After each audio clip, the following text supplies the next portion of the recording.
ਆਓ ਅੱਜ ਆਪਾਂ ਸੁਣੀਏ ਸਫ਼ਰਨਾਮਾ ਅੰਸ਼ ਲੰਦਨ ਤੇ ਲੰਦਨ ਦੇ ਲੋਕ, ਜੋ ਕਿ ਲਾਲ ਸਿੰਘ ਕਮਲਾ ਅਕਾਲੀ ਜੀ ਦੇ ਸਫ਼ਰਨਾਮੇ ਮੇਰਾ ਵਿਲਾਇਤੀ ਸਫ਼ਰਨਾਮਾ ਵਿੱਚੋਂ ਲਿਆ ਗਿਆ ਹੈ। ਲੰਦਨ ਦਾ ਭੇਤ। ਲੰਦਨ ਸ਼ਹਿਰ ਦੀ ਜ਼ਿੰਦਗੀ ਉੱਤੇ ਅਨੇਕਾਂ ਪੁਸਤਕਾਂ ਲਿਖੀਆਂ ਗਈਆਂ ਹਨ ਅਤੇ ਲਿਖੀਆਂ ਜਾ ਰਹੀਆਂ ਹਨ। ਹਰ ਇੱਕ ਦਾ ਆਪਣਾ ਆਪਣਾ ਢੰਗ, ਵੱਖੋ ਵੱਖਰਾ ਹਾਲ ਅਤੇ ਅੱਡ ਰਾਵਾਂ ਹਨ। ਅਤੇ ਜੇ ਸਾਰੀਆਂ ਪੁਸਤਕਾਂ ਪੜ੍ਹ ਕੇ ਘੋਕ ਕੇ ਵੀ ਕੋਈ ਇਹ ਆਖੇ ਕਿ ਮੈਂ ਲੰਦਨ ਦਾ ਭੇਦੀ ਬਣ ਗਿਆ ਹਾਂ, ਤਾਂ ਇਹ ਨਿਰੀ ਡਿੰਗ ਮਾਰਨ ਵਾਲੀ ਗੱਲ ਹੋਵੇਗੀ। ਕਿਉਂਕਿ ਲੰਦਨ ਵਿੱਚ ਰਹਿਣਾ ਇੰਝ ਹੈ ਜਿਵੇਂ ਅਥਾਹ ਸਮੁੰਦਰ ਵਿੱਚ ਬੇੜੀ ਉੱਤੇ ਠਿੱਲਣਾ ਅਤੇ ਲੰਦਨ ਦਾ ਅੰਤ ਪਾਉਣਾ ਇੱਕ ਦੋ ਜਨਮਾਂ ਵਿੱਚ ਅਸੰਭਵ ਜਿਹਾ ਹੈ। ਮੇਰੇ ਲੰਦਨ ਗਮਨ ਕਰਨ ਵਿੱਚ ਕਈ ਅਜਿਹੇ ਪੁਰਸ਼ ਮਿਲੇ ਜੋ ਆਪਣੀ ਵਸੋਂ ਦੇ ਨੇੜੇ ਤੇੜੇ ਦੇ ਕਈ ਜ਼ਰੂਰੀ ਸਥਾਨ ਨਹੀਂ ਜਾਣਦੇ ਸਨ। ਪਹਿਲਾਂ ਪਹਿਲਾਂ ਮੈਨੂੰ ਇਸ ਗੱਲੋਂ ਹੈਰਾਨੀ ਹੁੰਦੀ ਸੀ, ਪਰ ਹੁਣ ਮੈਂ ਸਮਝ ਗਿਆ ਹਾਂ। ਕਸਬੇ ਜਾਂ ਨਿੱਕੇ ਸ਼ਹਿਰ ਨੂੰ ਆਦਮੀ ਵਰ੍ਹੇ 6 ਮਹੀਨੇ ਵਿੱਚ ਗਾ ਲੈਂਦਾ ਹੈ, ਪਰ ਲੰਦਨ ਨੂੰ ਗਾਉਣ ਲਈ ਬਿਓੜਕ ਵੇਲ ਹੋਵੇ, ਤਰੋ ਤਰੀ ਮਾਇਆ ਅਤੇ ਨਿੱਤ ਨਵੀਆਂ ਥਾਵਾਂ ਵੇਖਣ ਅਤੇ ਯਾਰੀਆਂ ਗੰਢਣ ਦਾ ਸ਼ੌਂਕ ਹੋਵੇ, ਤਦ ਸ਼ਾਇਦ ਬੁਢਾਪੇ ਵਿੱਚ ਲੰਦਨ ਦੀ ਕੁਝ ਸਾਰ ਲੱਭ ਪਵੇ। ਪਰ ਇੰਨੇ ਚਿਰ ਨੂੰ ਲੰਦਨ ਹੋਰ ਬਦਲ ਜਾਂਦਾ ਹੈ ਅਤੇ ਉਸ ਗਾਉਣ ਵਾਲੇ ਦਾ ਅੱਖੀਂ ਡਿੱਠਾ ਬਿਰਤਾਂਤ ਪੁਰਾਣੀ ਤਵਾਰੀਖ ਵਾਂਗ ਹੋ ਜਾਂਦਾ ਹੈ। ਸੋ ਪਾਠਕ ਜਨ ਆਪੇ ਅੰਦਾਜ਼ਾ ਲਾ ਲੈਣ ਕਿ ਮੈਂ ਇਹਨਾਂ 3-4 ਮਹੀਨਿਆਂ ਵਿੱਚ ਲੰਦਨ ਦੇ ਕਿਹੜੇ ਖੁੰਝੇ ਦੀ ਪੜਤਾਲ ਕਰ ਲਿੱਤੀ ਹੋਵੇਗੀ। ਲਿਖਣ ਨੂੰ ਤਾਂ ਇੱਕ ਦਿਨ ਦੇ ਬਿਰਤਾਂਤ ਸੰਬੰਧੀ ਸਫ਼ੇ ਕਾਲੇ ਕੀਤੇ ਜਾ ਸਕਦੇ ਸਨ, ਪਰ ਉਹਨਾਂ ਦਾ ਅਰਥ ਕੁਝ ਨਹੀਂ ਹੋਵੇਗਾ, ਕਿਉਂਕਿ ਆਪਣੇ ਖਿਆਲਾਂ ਨੂੰ ਆਦਮੀ ਪਹਾੜ ਬਣਾ ਕੇ ਦੱਸ ਸਕਦਾ ਹੈ। ਜੋ ਕੁਝ ਮੈਂ ਲਿਖਦਾ ਹਾਂ ਮਾੜੇ ਮੋਟੇ ਅੱਖੀਂ ਡਿੱਠੇ ਹਾਲ, ਮਨ ਦੇ ਫੁਰਨੇ ਅਤੇ ਖਿਆਲ ਹਨ। ਪਹਿਲਾਂ ਲੰਦਨ ਵੇਖਣ ਦਾ ਅਤੇ ਲੰਦਨ ਗਾਹ ਮਾਰਨ ਦਾ ਮੈਨੂੰ ਸ਼ੌਂਕ ਸੀ, ਪਰ ਹੁਣ ਜਿਉਂ ਗਾਹ ਪਾਇਆ ਤਿਉਂ ਪਤਾ ਲੱਗਿਆ ਕਿ ਇੱਥੇ ਤਾਂ ਹਿਮਾਲਾ ਜਿੱਡਾ ਕੁੰਨੂ ਲੱਗਿਆ ਪਿਆ ਹੈ ਅਤੇ ਪੈਰ ਕਦਮ ਪੈਰ ਧੱਸਦੇ ਜਾਂਦੇ ਹਨ, ਜਿਸ ਕਰਕੇ ਮੈਂ ਵੀ ਬਾਕੀ ਦੇ ਲੰਦਨੀਆਂ ਵਾਂਗ ਇਹ ਸ਼ੇਖ ਚਿੱਲੀ ਵਾਲੀਆਂ ਦਲੀਲਾਂ ਛੱਡ ਕੇ ਸਹਿਜ ਸੁਭਾਵਿਕ ਜੋ ਨਿਤਾ ਪ੍ਰਤੀ ਦੀ ਨਗਦ ਮੌਜ ਹੈ ਉਸ ਉੱਤੇ ਆਧਾਰ ਕਰ ਲਿੱਤਾ ਹੈ, ਤਾਂ ਜੋ ਵੱਡੀਆਂ ਦਲੀਲਾਂ ਵਿੱਚ ਉਹ ਬਾਂਦਰ ਦੀ ਮੁੱਠ ਵਾਲਾ ਹਾਲ ਨਾ ਹੋਵੇ। ਪਰ ਇੰਨੀ ਗੱਲ ਮੈਂ ਕਹਿਣ ਜੋਗਾ ਜ਼ਰੂਰ ਹੋ ਗਿਆ ਹਾਂ ਕਿ ਲੰਦਨ ਦੁਨੀਆ ਦੇ ਤਖ਼ਤੇ ਦੀਆਂ ਗਿਣਤੀ ਦੀਆਂ ਥਾਵਾਂ ਵਿੱਚੋਂ ਹੈ ਜਿੱਥੇ ਆਦਮੀ ਰਹਿ ਕੇ ਕਦੇ ਉਦਾਸ ਜਾਂ ਵਿਹਲਾ ਨਹੀਂ ਰਹਿ ਸਕਦਾ। ਜੋ ਮੌਜਾਂ ਬੁੱਲੇ ਲੰਦਨ ਵਿੱਚ ਹਨ, ਉਹ ਨਾ ਛੱਜੂ ਦੇ ਚੁਬਾਰੇ ਅਤੇ ਨਾ ਲਾਹੌਰ ਸ਼ਹਿਰ ਵਿੱਚ ਹਨ। ਜੋ ਆਰਾਮ ਅਤੇ ਖੁਸ਼ੀਆਂ, ਹਾਸੇ ਅਤੇ ਤਮਾਸ਼ੇ, ਰੰਗ ਰਲੀਆਂ ਅਤੇ ਦਿਲਬਰੀਆਂ ਲੰਦਨ ਸ਼ਹਿਰ ਵਿੱਚ ਹਨ, ਉਹ ਦੁਨੀਆ ਦੇ ਇੱਕੜ ਦੁੱਕੜ ਹੋਰ ਸ਼ਹਿਰਾਂ ਵਿੱਚ ਨਹੀਂ ਲੱਭ ਸਕਦੀਆਂ। ਗੱਲ ਕੀ ਆਦਮੀ ਦੇ ਸਰੀਰ, ਦਿਮਾਗ ਅਤੇ ਦਿਲ ਲਈ ਨੀਵੀਂ ਤੋਂ ਨੀਵੀਂ ਅਤੇ ਉੱਚੀ ਤੋਂ ਉੱਚੀ ਖੁਰਾਕ ਇੱਥੇ ਲੱਭ ਸਕਦੀ ਹੈ। ਲੰਦਨ ਕੀ ਹੈ? ਲੰਦਨ ਕੀ ਹੈ? ਇਹ ਧੂਏਂਦਾਰ ਲਿਫਾਫਾ ਹੈ। ਧੂਏ ਦੀ ਧੁੰਦ ਸਾਫ਼ ਹੋਵੇ ਤਾਂ ਇੱਕ ਤਮਾਸ਼ਾ ਜਿਹਾ ਵਿੱਚੋਂ ਨਜ਼ਰ ਪੈਂਦਾ ਹੈ। ਲੰਮੀ ਸਾਫ਼ ਚਿਲਕਦੀ ਸੜਕ ਉੱਤੇ ਆਦਮੀਆਂ ਤੀਵੀਆਂ ਕਿਨਾਰੇ 'ਤੇ ਮੋਟਰਾਂ, ਐਸ਼ ਵਾਲੀਆਂ ਮੋਟਰਾਂ ਅਤੇ ਭਾਰ ਲੱਦੂ ਮੋਟਰਾਂ, ਭੀੜ ਲੱਦੀ ਜਾਂਦੀਆਂ ਬੱਸਾਂ, ਕਿਤੇ ਹਾਥੀਆਂ ਵਰਗੇ ਘੋੜੇ ਗੱਡੀਆਂ ਖਿੱਚਦੇ, ਅਖ਼ਬਾਰਾਂ, ਨਾਚ ਘਰਾਂ, ਬਾਜ਼ਾਰਾਂ, ਰੋਟੀ ਅਤੇ ਸ਼ਰਾਬ ਵਾਲਿਆਂ ਦੀਆਂ ਲਾਰਾਂ ਸਭ ਬੰਨੀ ਤੁਰੀਆਂ ਜਾਂਦੀਆਂ ਹਨ। ਰੌਲੇ ਦੀ ਲੋੜ ਨਹੀਂ, ਭੌਂ ਦੀ ਲੋੜ ਨਹੀਂ, ਕਿਉਂਕਿ ਸਭ ਕੁਝ ਵਿਉਂਤ ਨਾਲ ਹੋ ਰਿਹਾ ਹੈ। ਸੜਕ ਦੇ ਵਿਚਕਾਰ ਪੁਲਿਸ ਦਾ ਦਹਿ ਖਲੋਤਾ ਹੈ। ਉਸ ਦੇ ਇੱਕ ਇਸ਼ਾਰੇ ਨਾਲ ਪਾਲ ਦੀ ਪਾਲ ਖਲੋ ਜਾਂਦੀ ਹੈ, ਦੂਜੀ ਤੁਰ ਪੈਂਦੀ ਹੈ। ਕਿਨਾਰਿਆਂ ਉੱਤੇ ਦਿਨ ਰਾਤ ਕਈ ਬਣੀਆਂ ਅਣਬਣੀਆਂ, ਰੋਜ਼ ਬਣਦੀਆਂ ਰੋਜ਼ ਢਹਿੰਦੀਆਂ ਜੋੜੀਆਂ ਤੁਰੀਆਂ ਜਾਂਦੀਆਂ ਹਨ। ਜੇ ਪੁੱਛੋ ਕਿ ਕਿੱਥੇ ਨੂੰ ਕੋਈ ਸਿਰੇ ਚੜ੍ਹੇ ਤਾਂ ਦੱਸੀਏ। ਦੂਜੇ ਪਾਸੇ ਦਰਿਆ ਵਿੱਚ ਲੋਹੇ ਦੇ ਪਰਬਤ ਹੌਲੀ ਹੌਲੀ ਪਰਾਈ ਵਸਤ ਦੇ ਲੱਦੇ ਹੋਏ ਜਹਾਜ਼ ਚੋਰਾਂ ਵਾਂਗ ਧੁੰਦ ਵਿੱਚ ਆ ਪੁੱਜਦੇ ਹਨ ਅਤੇ ਉਸੇ ਤਰ੍ਹਾਂ ਖਿਸਕ ਜਾਂਦੇ ਹਨ। ਆਵਾਗਾਉਣ ਹੋਰ ਕੁਝ ਨਹੀਂ, ਬਸ ਲੰਦਨ ਕੀ ਹੈ ਆਵਾਗਾਉਣ। ਸਵੇਰ ਹੋਈ ਤਾਂ ਨਾਚ ਤੇ ਸ਼ਰਾਬ ਨਾਲ ਥੱਕੇ ਹੋਏ ਬੰਦ ਅੱਖੀਆਂ ਮਲਦੇ ਉੱਠਦੇ ਹਨ ਤੇ ਪੇਟ ਪੂਜਾ ਕਰਕੇ ਆਪਣੇ ਆਪਣੇ ਕੰਮ ਵਿੱਚ ਜਾ ਹਾਜ਼ਰ ਹੁੰਦੇ ਹਨ। ਦੁਕਾਨਾਂ, ਬੈਂਕ, ਸਕੂਲ, ਕਾਲਜ ਤੇ ਹੋਟਲ ਅਧਿਕ ਮਸ਼ੀਨਾਂ ਵਾਂਗ ਖੁੱਲ੍ਹ ਪੈਂਦੇ ਹਨ ਤੇ ਮਸ਼ੀਨਾਂ ਵਰਗੇ ਤੀਵੀਆਂ ਮਰਦ ਆਪਣੀ ਆਪਣੀ ਥਾਂ ਸ਼ਤਰੰਜ ਦੇ ਮੋਹਰਿਆਂ ਵਾਂਗ ਖਲੋ ਜਾਂਦੇ ਹਨ। ਜ਼ਮੀਨ ਦੇ ਉੱਪਰ, ਜ਼ਮੀਨ ਦੇ ਅੰਦਰ ਦੀਆਂ ਸੁਰੰਗਾਂ ਵਿੱਚ ਲੱਖਾਂ ਤੀਵੀਆਂ ਮਰਦ ਸ਼ਹਿਰ ਵੱਲ ਨੂੰ ਢੋਏ ਜਾਂਦੇ ਹਨ ਤੇ ਲੰਦਨ ਦਾ ਧੰਦਾ ਆਰੰਭ ਹੋ ਜਾਂਦਾ ਹੈ। ਮੌਜੀ ਲੰਦਨ ਦੇ ਕੰਮ ਨੂੰ ਮੀਂਹ, ਬੱਦਲ, ਧੁੰਦ ਤੇ ਠੰਡ, ਬਰਫ਼ ਅਧਿਕ ਕੁਝ ਨਹੀਂ ਕਰ ਸਕਦੇ। ਲੰਦਨੀਏ ਜੇ ਇਲਾਜ ਕੁਝ ਨਹੀਂ ਕਰ ਸਕਦੇ ਤਾਂ ਹੱਸ ਕੇ ਆਪਣੇ ਕੰਮ ਵਿੱਚ ਰੁੱਝ ਜਾਂਦੇ ਹਨ। ਲੰਦਨ ਦੇ ਲੋਕਾਂ ਦਾ ਵਿਹਾਰ, ਇਹਨਾਂ ਦਾ ਧਰਮ ਖਾਣਾ ਪੀਣਾ ਤੇ ਖੁਸ਼ ਰਹਿਣਾ। ਇਹਨਾਂ ਦੇ ਯਮ ਨਿਯਮ ਸ਼ਕਲ ਸੁਆਰ ਕੇ ਰੱਖਣੀ, ਬਿਨਾਂ ਲੋੜ ਬੋਲਣਾ ਨਹੀਂ। ਰਾਹ ਜਾਂਦਿਆਂ ਪੱਲਾ ਛੂਹ ਜਾਵੇ ਤਾਂ ਖੀਵਾ ਮੰਗਣੀ, ਆਈ ਐਮ ਸੌਰੀ। ਦੁਆਨੀ ਦੀ ਚੀਜ਼ ਦਾ ਮੁੱਲ ਚੁਆਨੀ ਨਹੀਂ ਕਹਿਣਾ। ਕੋਲ ਹੋਵੇ ਤਾਂ ਖਰਚ ਕਰਨਾ, ਨਾ ਹੋਵੇ ਤਾਂ ਮੰਗ ਲੈਣਾ। ਬਿਨਾਂ ਲੋੜ ਝੂਠ ਨਹੀਂ ਬੋਲਣਾ ਤੇ ਮਿੱਤਰਤਾਈ ਗੰਢਣੀ ਤਾਂ ਕੇਵਲ ਹੱਸਣ ਖੇਡਣ, ਵਕਤ ਲੰਘਾਉਣ ਜਾਂ ਗੁਣ ਗ੍ਰਹਿਣ ਕਰਨ ਲਈ, ਨਾ ਕਿ ਨਾਨਕੇ ਦਾਦਕੇ, ਸਾਕ ਸੰਬੰਧ, ਤਨਖਾਹ, ਪੈਨਸ਼ਨ, ਮੁਰੱਬੇ ਤੇ ਮੁੰਡਿਆਂ ਕੁੜੀਆਂ ਦੀ ਗਿਣਤੀ ਪੁੱਛ ਕੇ ਆਪਣੇ ਨਾਲ ਮੁਕਾਬਲਾ ਕਰਨ ਲਈ। ਇਹਨਾਂ ਦੇ ਮੰਦਰ, ਸਿਨੇਮਾ, ਥੀਏਟਰ, ਚਿੱਤਰਸ਼ਾਲਾ ਤੇ ਪੁਸਤਕਾਲਾ ਜਿੱਥੇ ਇਹ ਜਾ ਕੇ ਵਿੱਦਿਆ ਦੇ ਗੁਣ ਦੀ ਪੂਜਾ ਕਰਦੇ ਹਨ। ਇਹਨਾਂ ਦਾ ਨਿਤਨੇਮ ਅਖਬਾਰ। ਲੰਦਨ ਵਿੱਚ ਖਾਣ ਪੀਣ ਦੀਆਂ ਵਸਤਾਂ। ਖਾਣ ਪੀਣ ਸੰਬੰਧੀ ਇੱਕ ਬੜੀ ਸੁਆਦਲੀ ਗੱਲ ਹੈ ਕਿ ਭਾਵੇਂ ਲੰਦਨ ਐਡਾ ਵੱਡਾ ਸ਼ਹਿਰ ਹੈ, ਪਰ ਕੁਦਰਤੀ ਖੁਰਾਕ, ਸਬਜ਼ੀ, ਦੁੱਧ, ਫਲ ਕਲਕੱਤੇ, ਬੰਬਈ ਨਾਲੋਂ ਵਧੀਆ, ਸ਼ਾਇਦ ਸਸਤੇ ਵੀ ਹਨ। ਲੰਦਨ ਪਹੁੰਚ ਕੇ ਦੂਜੇ ਤੀਜੇ ਦਿਨ ਮੈਂ ਇੱਕ ਫਲਾਂ ਦੀ ਦੁਕਾਨ ਡਿੱਠੀ, ਪਰ ਦਿਲ ਨੇ ਆਖਿਆ, ਐਵੇਂ ਹੀ ਵੇਖ ਕੇ ਮੈਨੂੰ ਕਿਉਂ ਤਰਸਾਉਂਦਾ ਹੈ। ਲੰਦਨ ਕੀ ਤੇ ਸਸਤੇ ਫਲ ਕੀ। ਹੌਸਲਾ ਕਰਕੇ ਮੈਂ ਦੁਕਾਨ ਵਿੱਚ ਜਾ ਵੜਿਆ ਅਤੇ ਜਦ ਮੁੱਲ ਪੁੱਛਿਆ ਤਾਂ ਬੜਾ ਹੈਰਾਨ ਹੋਇਆ। ਮਾਮੂਲੀ ਅੰਗੂਰ 7 ਆਨੇ ਪੌਂਡ ਅਥਵਾ 14 ਆਨੇ ਸੇਰ ਮਿਲਦੇ ਸਨ। ਵਧੀਆ ਅਰਬੀ ਅੰਗੂਰ 2-2.5 ਰੁਪਏ ਸੇਰ ਸਨ। ਇੱਕ ਦਿਨ ਇੱਕ ਦੁਕਾਨ ਉੱਤੇ ਬਦਾਣਾ ਵੀ ਅੰਦਾਜ਼ਨ ਪੰਜਾਬ ਦੇ ਮੁੱਲ ਵਿਕਦਾ ਡਿੱਠਾ। ਨਾਖਾਂ ਮਾਮੂਲੀ ਕਸ਼ਮੀਰੀ ਨਾਖਾਂ ਵਰਗੀਆਂ 6-6, 7-7 ਪੈਸੇ ਨੂੰ ਇੱਕ। ਕੇਲੇ ਜ਼ਰਾ ਕੁ ਵਧੇਰੇ ਮੁੱਲ, ਆਲੂ ਬੁਖਾਰਾ, ਜੰਗਲੀ ਕਾਲੇ ਬੇਰ ਅਧਿਕ ਸਭ ਮਿਲਦੇ ਸਨ। ਸੇਬ ਤਾਂ ਪੰਜਾਬ ਤੋਂ ਸਸਤੇ ਸਨ। ਇੱਕ ਹਰੇ ਸੇਬ ਸਨ ਜੋ ਭਾਜੀ ਬਣਾਉਣ ਦੇ ਕੰਮ ਆਉਂਦੇ ਸਨ। ਉਹ ਫਲ ਜੋ ਬਾਹਰੋਂ ਆਉਂਦੇ ਹਨ, ਇਟਲੀ, ਸਪੇਨ ਮੁਲਕਾਂ ਤੋਂ, ਜ਼ਰਾ ਮਹਿੰਗੇ ਹਨ। ਆੜੂ, ਖਰਬੂਜ਼ੇ ਆਦਿਕ।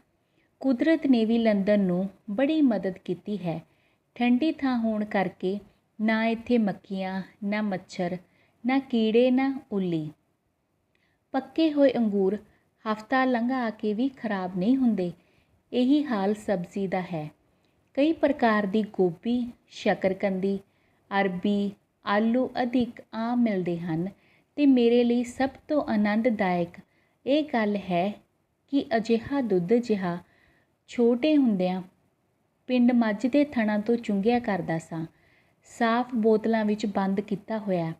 ਡੈਰੀ ਵਾਲੇ ਆਪ ਬੂਹੇ ਅੱਗੇ ਜਿੰਨਾ ਚਾਹੋ 10 ਪੈਸੇ ਪੁਆਇੰਟ ਅੱਧ ਕੁ ਸੇਰ ਪੱਕਾ ਦੇ ਹਿਸਾਬ ਨਾਲ ਦੇ ਜਾਂਦੇ ਹਨ। ਮਤੇ ਪਾਠਕ ਜਨ ਇਸ ਵਿੱਚ ਕੁਝ ਸ਼ੱਕ ਸਮਝਣ ਜਾਂ ਖਿਆਲ ਕਰਨ ਕਿ ਦੁੱਧ ਵਿੱਚ ਮਿਲਾਵਟ ਹੁੰਦੀ ਹੈ। ਮੈਂ ਫੇਰ ਕਹਿੰਦਾ ਹਾਂ ਕਿ ਦੁੱਧ ਖਾਲਸ ਅੰਮ੍ਰਿਤ ਦੁੱਧ ਹੁੰਦਾ ਹੈ, ਜਿਹੜਾ ਕਿ ਮੈਂ ਹਿੰਦੁਸਤਾਨ ਵਿੱਚ ਬੜੀਆਂ ਘੱਟ ਦੁਕਾਨਾਂ 'ਤੇ ਵਿਕਦਾ ਡਿੱਠਾ ਹੈ। ਭਾਵੇਂ ਲਾਹੌਰ ਤੇ ਅੰਮ੍ਰਿਤਸਰ ਦੇ ਨੇੜੇ ਪਿੰਡਾਂ ਵਿੱਚ ਦੁੱਧ ਦਾ ਕੋਈ ਘਾਟਾ ਨਹੀਂ, ਪਰ ਮੈਨੂੰ ਪਤਾ ਹੈ ਕਿ ਖਾਲਸ ਦੁੱਧ ਉੱਥੋਂ ਮਿਲਣਾ ਕਿੰਨਾ ਔਖਾ ਹੈ। ਲੰਦਨ ਵਿੱਚ ਪਾਣੀ ਵਾਲੇ ਦੁੱਧ ਜਾਂ ਖੰਡ ਵਾਲੇ ਦੁੱਧ ਦੀ ਕਦੇ ਸ਼ਿਕਾਇਤ ਨਹੀਂ ਸੁਣੀ। ਕਿਸੇ ਨੂੰ ਖਿਆਲ ਹੀ ਨਹੀਂ ਆਉਂਦਾ ਕਿ ਦੁੱਧ ਵਿੱਚ ਮਿਲਾਵਟ ਹੋ ਸਕਦੀ ਹੈ। ਮੇਰੇ ਲਈ ਤਾਂ ਇਸ ਗੱਲ ਵਿੱਚ ਵੀ ਦੋਹਾਂ ਕੌਮਾਂ ਦੀ ਵਿਚਾਰ ਨੀਅਤ ਦਾ ਇੱਕ ਛੋਟਾ ਜਿਹਾ ਨਕਸ਼ਾ ਜਿਸ ਤੋਂ ਚੌਖੀ ਸਿੱਖਿਆ ਪ੍ਰਾਪਤ ਹੋ ਸਕਦੀ ਹੈ। ਚਾਹ ਦਾ ਪਾਣੀ ਦੁੱਧ ਤੋਂ ਮਹਿੰਗਾ ਹੈ। ਮੈਂ ਤੇ ਮੇਰਾ ਇੱਕ ਹਿੰਦੁਸਤਾਨੀ ਸਾਥੀ ਚਾਹ ਪੀਣ ਗਏ। ਉਸਨੇ ਚਾਹ ਮੰਗੀ। ਮੈਂ 2 ਗਲਾਸ ਨੀਰੇ ਦੁੱਧ ਦੇ ਪੈਸੇ ਦੇਣ ਲੱਗਿਆਂ ਉਸਨੂੰ ਬੜੀ ਹੈਰਾਨੀ ਹੋਈ, ਕਿਉਂਕਿ ਮੈਂ ਕੇਵਲ 4 ਪੈਨੀਆਂ ਦਿੱਤੀਆਂ ਤੇ ਉਸਨੂੰ 2 ਪਿਆਲਿਆਂ ਦੀਆਂ 6 ਪੈਨੀਆਂ ਦੇਣੀਆਂ ਪਈਆਂ। ਲੰਦਨ ਵਿੱਚ ਉਂਝ ਤਾਂ ਬਹੁਤ ਚੀਜ਼ਾਂ ਮਹਿੰਗੀਆਂ ਹਨ, ਪਰ ਫੁੱਲਾਂ ਵਰਗੀ ਕੋਈ ਚੀਜ਼ ਮਹਿੰਗੀ ਨਹੀਂ। ਇੱਕ ਤਾਂ ਫੁੱਲਾਂ ਦੀ ਮੰਗ ਬਹੁਤ ਹੈ। ਹਿੰਦੁਸਤਾਨ ਵਾਂਗ ਇਹ ਲੋਕ ਨਿਰੇ ਫੁੱਲ ਬਾਰੇ ਬੈਂਤਾਂ ਤੇ ਗਜ਼ਲਾਂ ਉੱਤੇ ਗੁਜ਼ਾਰਾ ਨਹੀਂ ਕਰਨਾ ਜਾਣਦੇ। ਇਹਨਾਂ ਨੂੰ ਫੁੱਲਾਂ ਨਾਲ ਬਹੁਤ ਪਿਆਰ ਹੈ। ਜਿੱਥੇ 5-7 ਖਾਣ ਪੀਣ, ਸਬਜ਼ੀ ਮੇਵੇ ਦੀਆਂ ਦੁਕਾਨਾਂ ਹਨ, ਉੱਥੇ 1-2 ਫੁੱਲਾਂ ਦੀਆਂ ਵੀ ਨਾਲ ਜ਼ਰੂਰ ਹਨ। ਬੇਮੌਸਮ ਫੁੱਲ ਪੈਦਾ ਕਰਨਾ ਇੱਕ ਬੜਾ ਲਾਭਦਾਇਕ ਪੇਸ਼ਾ ਹੈ। 2-3 ਵੱਡੀਆਂ ਦੁਕਾਨਾਂ ਹਰ ਰੋਜ਼ ਫਰਾਂਸ ਤੋਂ ਹਵਾਈ ਜਹਾਜ਼ ਦੇ ਰਾਹੀਂ ਫਰਾਂਸ ਦੇ ਫੁੱਲ ਮੰਗਵਾ ਕੇ ਲੰਦਨ ਵਿੱਚ ਲਿਆਉਂਦੀਆਂ ਹਨ। ਰੋਟੀ ਖਾਣ ਦੀ ਮੇਜ਼ ਉੱਤੇ ਫੁੱਲਾਂ ਦਾ ਗੁਲਦਸਤਾ ਜ਼ਰੂਰੀ ਹੈ। ਕਮਰਿਆਂ ਵਿੱਚ ਰੱਖਣਾ ਤੇ ਕੋਟ ਵਿੱਚ ਟੰਗਣਾ ਵੀ ਆਮ ਹੈ। ਬਿਮਾਰਾਂ ਨੂੰ ਹਸਪਤਾਲ ਵਿੱਚ ਫੁੱਲ ਭੇਜੇ ਜਾਂਦੇ ਹਨ। ਵਿਆਹ ਸ਼ਾਦੀ ਤੇ ਮਰਨ ਸਮੇਂ ਵੀ ਫੁੱਲ ਵਰਤੇ ਜਾਂਦੇ ਹਨ ਤੇ ਆਸ਼ਕਾਂ ਦਾ ਤਾਂ ਸਦਾ ਹੀ ਫੁੱਲਾਂ ਨਾਲ ਸਨੇਹ ਰਿਹਾ ਹੈ। ਜਦ ਕਲਮ ਦਵਾਤ ਤੇ ਕਾਗਜ਼ ਦਿਲ ਦੀਆਂ ਤਾਂਘਾਂ ਦਾ ਨਕਸ਼ਾ ਖਿੱਚਣੋਂ ਅਸਮਰੱਥ ਹੋ ਜਾਂਦੇ ਹਨ, ਤਦ ਲੰਦਨ ਦੇ ਆਸ਼ਕ ਫੁੱਲਾਂ ਵਾਲੇ ਕੋਲ ਜਾ ਕੇ ਇੱਕ ਡਾਢਾ ਮਨਮੋਹਣਾ ਗੁਲਦਸਤਾ ਖਰੀਦ ਕੇ ਆਪਣੇ ਯਾਰ ਵੱਲ ਭਿਜਵਾ ਦਿੰਦੇ ਹਨ ਤੇ ਫੁੱਲ ਹੋਰਾਂ ਨੂੰ ਜ਼ਬਾਨ ਬਗੈਰ ਬੋਲਣਾ ਆਉਂਦਾ ਹੈ। 2 ਕੁ ਲਫ਼ਜ਼ਾਂ ਵਿੱਚ ਸੰਦੇਸ਼ਾ ਜਾ ਦਿੰਦੇ ਹਨ। ਗੁਲਾਬ ਦੀਆਂ ਸੋਹਣੀਆਂ ਕਲੀਆਂ ਦਾ ਮੁੱਲ ਕਦੇ-ਕਦੇ ਇੱਕ ਦਾ 1 ਸ਼ਿਲਿੰਗ ਹੋ ਜਾਂਦਾ ਹੈ। ਮਾਮੂਲੀ ਗੁਲਦਸਤੇ ਦਾ ਮੁੱਲ 4-5 ਸ਼ਿਲਿੰਗ ਬਣ ਜਾਂਦਾ ਹੈ। ਪਰ ਪਾਠਕ ਇਹ ਨਾ ਸਮਝਣ ਕਿ ਗੁਲਦਸਤੇ ਮਾਮੂਲੀ ਜੰਗਲੀ ਫੁੱਲਾਂ ਦੇ ਹੁੰਦੇ ਹਨ, ਜੋ ਆਮ ਕਰਕੇ ਹਿੰਦੁਸਤਾਨੀ ਸ਼ਹਿਰਾਂ ਵਿੱਚ ਮਿਲਿਆ ਕਰਦੇ ਹਨ। ਇਹ ਫੁੱਲ ਖਾਸ ਮਿਹਨਤ ਨਾਲ ਪਾਲੇ ਹੁੰਦੇ ਹਨ। ਗੁਲਾਬ ਦੀਆਂ ਕਲੀਆਂ ਦਾ ਰੰਗ ਇੱਕ ਅਨੋਖਾ ਜਿਹਾ ਹੁੰਦਾ ਹੈ, ਜਿਸ ਦਾ ਵਰਣਨ ਕਰਨਾ ਅਸੰਭਵ ਹੈ। ਗੁਲਾਬੀ ਰੰਗ ਵਿੱਚ ਜੋਗੀਆਂ ਤੇ 2-4 ਹੋਰ ਰੰਗਾਂ ਦੀ ਭੜਕ ਹੁੰਦੀ ਹੈ। ਇੱਥੋਂ ਦੇ ਲੋਕਾਂ ਨੂੰ ਉਂਝ ਵੀ ਆਪਣੇ ਨਾਲੋਂ ਬਾਹਲੇ ਫੁੱਲਾਂ ਦੇ ਨਾਂ ਆਉਂਦੇ ਹਨ, ਕਿਉਂਕਿ ਇਹ ਲੋਕ ਫੁੱਲਾਂ ਨਾਲ ਵਧੇਰੇ ਵਾਹ ਰੱਖਦੇ ਹਨ। ਪਰ ਅਫਸੋਸ, ਇੱਥੋਂ ਦੇ ਫੁੱਲਾਂ ਵਿੱਚ ਹਿੰਦੁਸਤਾਨ ਵਾਲੀ ਸੁਗੰਧ ਨਹੀਂ ਹੁੰਦੀ। ਲੰਦਨ ਦਾ ਅੰਮ੍ਰਿਤ ਵੇਲਾ। ਲੰਦਨ ਦਾ ਅੰਮ੍ਰਿਤ ਵੇਲਾ ਕੋਈ ਨਹੀਂ। ਪੂਰਬ ਅਤੇ ਪੱਛਮ ਦੇ ਆਚਰਣ ਦਾ ਇਸ ਗੱਲ ਵਿੱਚ ਬੜਾ ਫਰਕ ਹੈ ਕਿ ਪੂਰਬ ਵਾਲੇ ਸਵੇਰੇ ਦਾ ਸਮਾਂ ਬੜਾ ਉੱਤਮ ਤੇ ਦੈਵੀ ਸਮਝ ਕੇ ਉਸਨੂੰ ਆਪਣੇ ਨਿਸ਼ਚੇ ਅਨੁਸਾਰ ਪਰਮੇਸ਼ਰ ਦੀ ਪੂਜਾ ਅਤੇ ਆਤਮ ਸ਼ਕਤੀ ਦ੍ਰਿੜਾਉਣ ਵਿੱਚ ਲਗਾਉਂਦੇ ਹਨ। ਪਰ ਪੱਛਮ ਵਿੱਚ ਇਹ ਗੱਲ ਉੱਕੀ ਹੀ ਅਲੋਪ ਜਾਪਦੀ ਹੈ। ਹਿੰਦੁਸਤਾਨ ਦੇ ਸ਼ਹਿਰਾਂ ਤੇ ਪਿੰਡਾਂ ਵਿੱਚ ਅਜਿਹਾ ਨਿਜਸ ਥਾਂ ਨਹੀਂ ਹੋਵੇਗਾ ਜਿੱਥੇ ਵਸੋਂ ਅਨੁਸਾਰ ਬਾਹਲੇ ਥੋੜ੍ਹੇ ਬੰਦੇ ਨਹੀਂ ਹੋਣਗੇ ਜੋ ਅੰਮ੍ਰਿਤ ਵੇਲੇ ਉੱਠ ਕੇ ਇਸ਼ਨਾਨ ਕਰਨ ਅਤੇ ਪੂਜਾ ਪਾਠ ਕਰਨ ਵਿੱਚ ਕੁਝ ਸਮਾਂ ਨਾ ਬਿਤਾਉਣ। ਹਿੰਦੀਆਂ ਦੀ ਰੋਜ਼ ਦੀ ਜ਼ਿੰਦਗੀ ਵਿੱਚ ਇਹ ਇੱਕ ਵਿਸ਼ੇਸ਼ ਚਿੰਨ੍ਹ ਹੈ ਕਿ ਛੋਟੇ ਪਿੰਡ ਵਿੱਚ ਵੀ 2-4 ਬੰਦੇ ਅਜਿਹੇ ਹੋਣਗੇ ਜੋ ਸੂਰਜ ਚੜ੍ਹਨ ਤੋਂ ਪਹਿਲਾਂ ਨਿੰਦਰਾ ਤਿਆਗ ਕੇ ਸ਼ੌਚ ਹੋ ਕੇ ਰੱਬ ਦੀ ਉਪਾਸਨਾ ਕਰਦੇ ਹਨ। ਪਰ ਜਿੱਥੇ ਤੱਕ ਮੈਨੂੰ ਦੱਸਿਆ ਹੈ ਕਿ ਲੰਦਨ ਵਿੱਚ ਇਹ ਗੱਲ ਉੱਕੀ ਹੀ ਨਹੀਂ ਹੈ। ਇੱਕ ਤਾਂ ਸਵੇਰੇ ਉੱਠਣਾ ਇਹਨਾਂ ਵਾਸਤੇ ਬੜਾ ਔਖਾ ਹੈ, ਕਿਉਂਕਿ ਰਾਤ ਨੂੰ ਛੇਤੀ ਨਹੀਂ ਸੌਂਦੇ। ਦੂਜੇ ਅੰਮ੍ਰਿਤ ਵੇਲੇ ਦੇ ਇਸ਼ਨਾਨ ਦਾ ਉਹ ਆਤਮਿਕ ਅਰਥ ਇਹਨਾਂ ਨੂੰ ਨਹੀਂ ਭਾਸਿਆ ਜੋ ਸਾਨੂੰ ਹੈ, ਨਾ ਹੀ ਉਸ ਸਮੇਂ ਨੂੰ ਜਪਣ ਜਾਂ ਧਿਆਨ ਕਰਨ ਲਈ ਵਰਤਣਾ ਇੰਨਾ ਭਾਣੇ ਜ਼ਰੂਰੀ ਹੈ। ਜੋ ਲੋਕ ਉੱਠਦੇ ਵੀ ਹਨ, ਕੇਵਲ ਜਾਂ ਤਾਂ ਧੰਦਿਆਂ ਕਰਕੇ ਜਾਂ ਅਰੋਗ ਦੇ ਨਿਯਮਾਂ ਦੀ ਪਾਲਣਾ ਕਰਨ ਲਈ, ਸਵੇਰ ਸਾਰ ਸਰੀਰਕ ਕਸਰਤ ਕਰਨ ਲਈ, ਅਤੇ ਉਹ ਵੀ ਸੂਰਜ ਚੜ੍ਹਨ ਤੋਂ ਪਹਿਲਾਂ, ਤਾਂ ਉੱਕਾ ਹੀ ਨਹੀਂ ਉੱਠਦੇ। ਸਾਡੇ ਛੋਟੇ-ਛੋਟੇ ਸ਼ਹਿਰਾਂ ਵਿੱਚ ਵੀ ਅੰਮ੍ਰਿਤ ਵੇਲੇ ਖੂਹਾਂ ਤੇ ਡੋਲਾਂ ਦੇ ਖੜਕਣਾ, ਬਾਣੀ ਦੇ ਪਾਠ ਦੀ ਆਵਾਜ਼, ਮੰਦਰਾਂ ਵਿੱਚ ਫੁੱਲਾਂ ਦਾ ਚੜ੍ਹਾਉਣਾ, ਮੁਲਾਣਿਆਂ ਦੇ ਬਾਣ ਸੁਣੀਂਦੀ ਹੈ ਅਤੇ ਖਾਸਾ ਖੜਕਾ ਦੜਕਾ ਹੁੰਦਾ ਹੈ। ਪਲੋ ਪਲੀ ਵਿੱਚ ਸਭਨੀ ਥਾਈਂ ਘੂਕਰ ਸੁਣਨ ਲੱਗ ਪੈਂਦੀ ਹੈ, ਕਿਉਂਕਿ ਗੱਡੀਆਂ ਬੱਸਾਂ ਆਪਣੇ ਵਕਤ ਅਨੁਸਾਰ ਅੱਡਿਆਂ ਤੋਂ ਤੁਰ ਪੈਂਦੀਆਂ ਹਨ ਅਤੇ ਲੋਕ ਵੀ ਨਿਕਲ ਪੈਂਦੇ ਹਨ। ਵਲਾਇਤ ਵਿੱਚ ਸਵੇਰੇ ਉੱਠਣ ਅਤੇ ਧੰਦੇ ਲੱਗਣ ਵਿੱਚ ਉੱਕਾ ਹੀ ਕੋਈ ਫਰਕ ਨਹੀਂ, ਕਿਉਂਕਿ ਉਹ ਉੱਠਦੇ ਹੀ ਇਸ ਕਰਕੇ ਹਨ ਕਿ ਦੁਨੀਆ ਦਾ ਧੰਦਾ, ਜਿਸਦੇ ਕਿ ਉਹ ਆਪਣੇ ਆਪ ਨੂੰ ਥਾਂ ਥਾਂ ਦੇ ਪੁਰਜ਼ੇ ਸਮਝਦੇ ਹਨ, ਉਹਨਾਂ ਨੂੰ ਮਜਬੂਰ ਕਰਦਾ ਹੈ। ਉਂਝ ਤਾਂ ਦੁਨੀਆ ਹੀ ਧੰਦਿਆਂ ਵਿੱਚ ਰੁੱਝਣ ਲਈ ਉੱਠਦੀ ਹੈ, ਪਰ ਫਰਕ ਇਹ ਹੈ ਕਿ ਅਸੀਂ ਧੰਦਿਆਂ ਵਿੱਚ ਸਫਲਤਾ ਹਾਸਲ ਕਰਨ ਲਈ ਰੱਬ ਅੱਗੇ ਪ੍ਰਾਰਥਨਾ ਕਰਨ ਨੂੰ ਇੱਕ ਜ਼ਰੂਰੀ ਅੰਗ ਸਮਝਦੇ ਹਾਂ, ਪਰ ਇਹ ਲੋਕ ਆਪਣੇ ਬਲ ਅਤੇ ਸ਼ਕਤੀ ਨਾਲ ਹਾਸਲ ਕਰਨ ਦਾ ਵਿਸ਼ਵਾਸ ਰੱਖਦੇ ਹਨ। ਕੰਮ 'ਤੇ ਵੇਲ।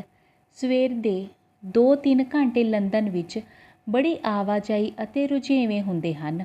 ਹਰ ਇੱਕ ਨੇ ਆਪਣੇ ਆਪਣੇ ਕੰਮ 'ਤੇ ਪਹੁੰਚਣਾ ਹੁੰਦਾ ਹੈ ਅਤੇ ਕਿਸੇ ਵਿਰਲੇ ਨੂੰ ਚੰਗੇ ਇਸ਼ਨਾਨ ਕਰਕੇ ਆਰਾਮ ਨਾਲ ਸਵੇਰ ਦੀ ਰੋਟੀ ਖਾ ਕੇ ਸਹਿਜ ਸੁਭਾਅ ਨਾਲ ਆਪਣੇ ਕੰਮ ਦੇ ਥਾਂ ਪੁੱਜਣ ਦਾ ਅਵਸਰ ਮਿਲਦਾ ਹੈ। ਪੱਛਮੀ ਲੋਕਾਂ ਦੀ ਜ਼ਿੰਦਗੀ ਵਿੱਚ ਰੋਜ਼ਾਨਾ ਜ਼ਿੰਦਗੀ ਦੇ ਕੇਵਲ 2 ਵਰਤਾਰੇ ਹਨ, ਜਾਂ ਤਾਂ ਧੰਦਾ ਜਾਂ ਵਿਹਲ। ਇਸ ਦਾ ਇੱਕ ਵਿਚਾਲਾ ਕੋਈ ਨਹੀਂ। ਕੰਮ ਧੰਦੇ, ਯੱਕੜ ਮਾਰਨ ਜਾਂ ਹੌਲੀ ਹੌਲੀ ਤੁਰਨਾ, ਜਾਂ ਹੱਥ ਵਿੱਚ ਕੰਮ ਲੈ ਕੇ ਧਿਆਨ ਰਾਹ ਜਾਂਦਿਆਂ ਵੱਲ ਲਾਈ ਰੱਖਣਾ ਉੱਕਾ ਹੀ ਨਹੀਂ।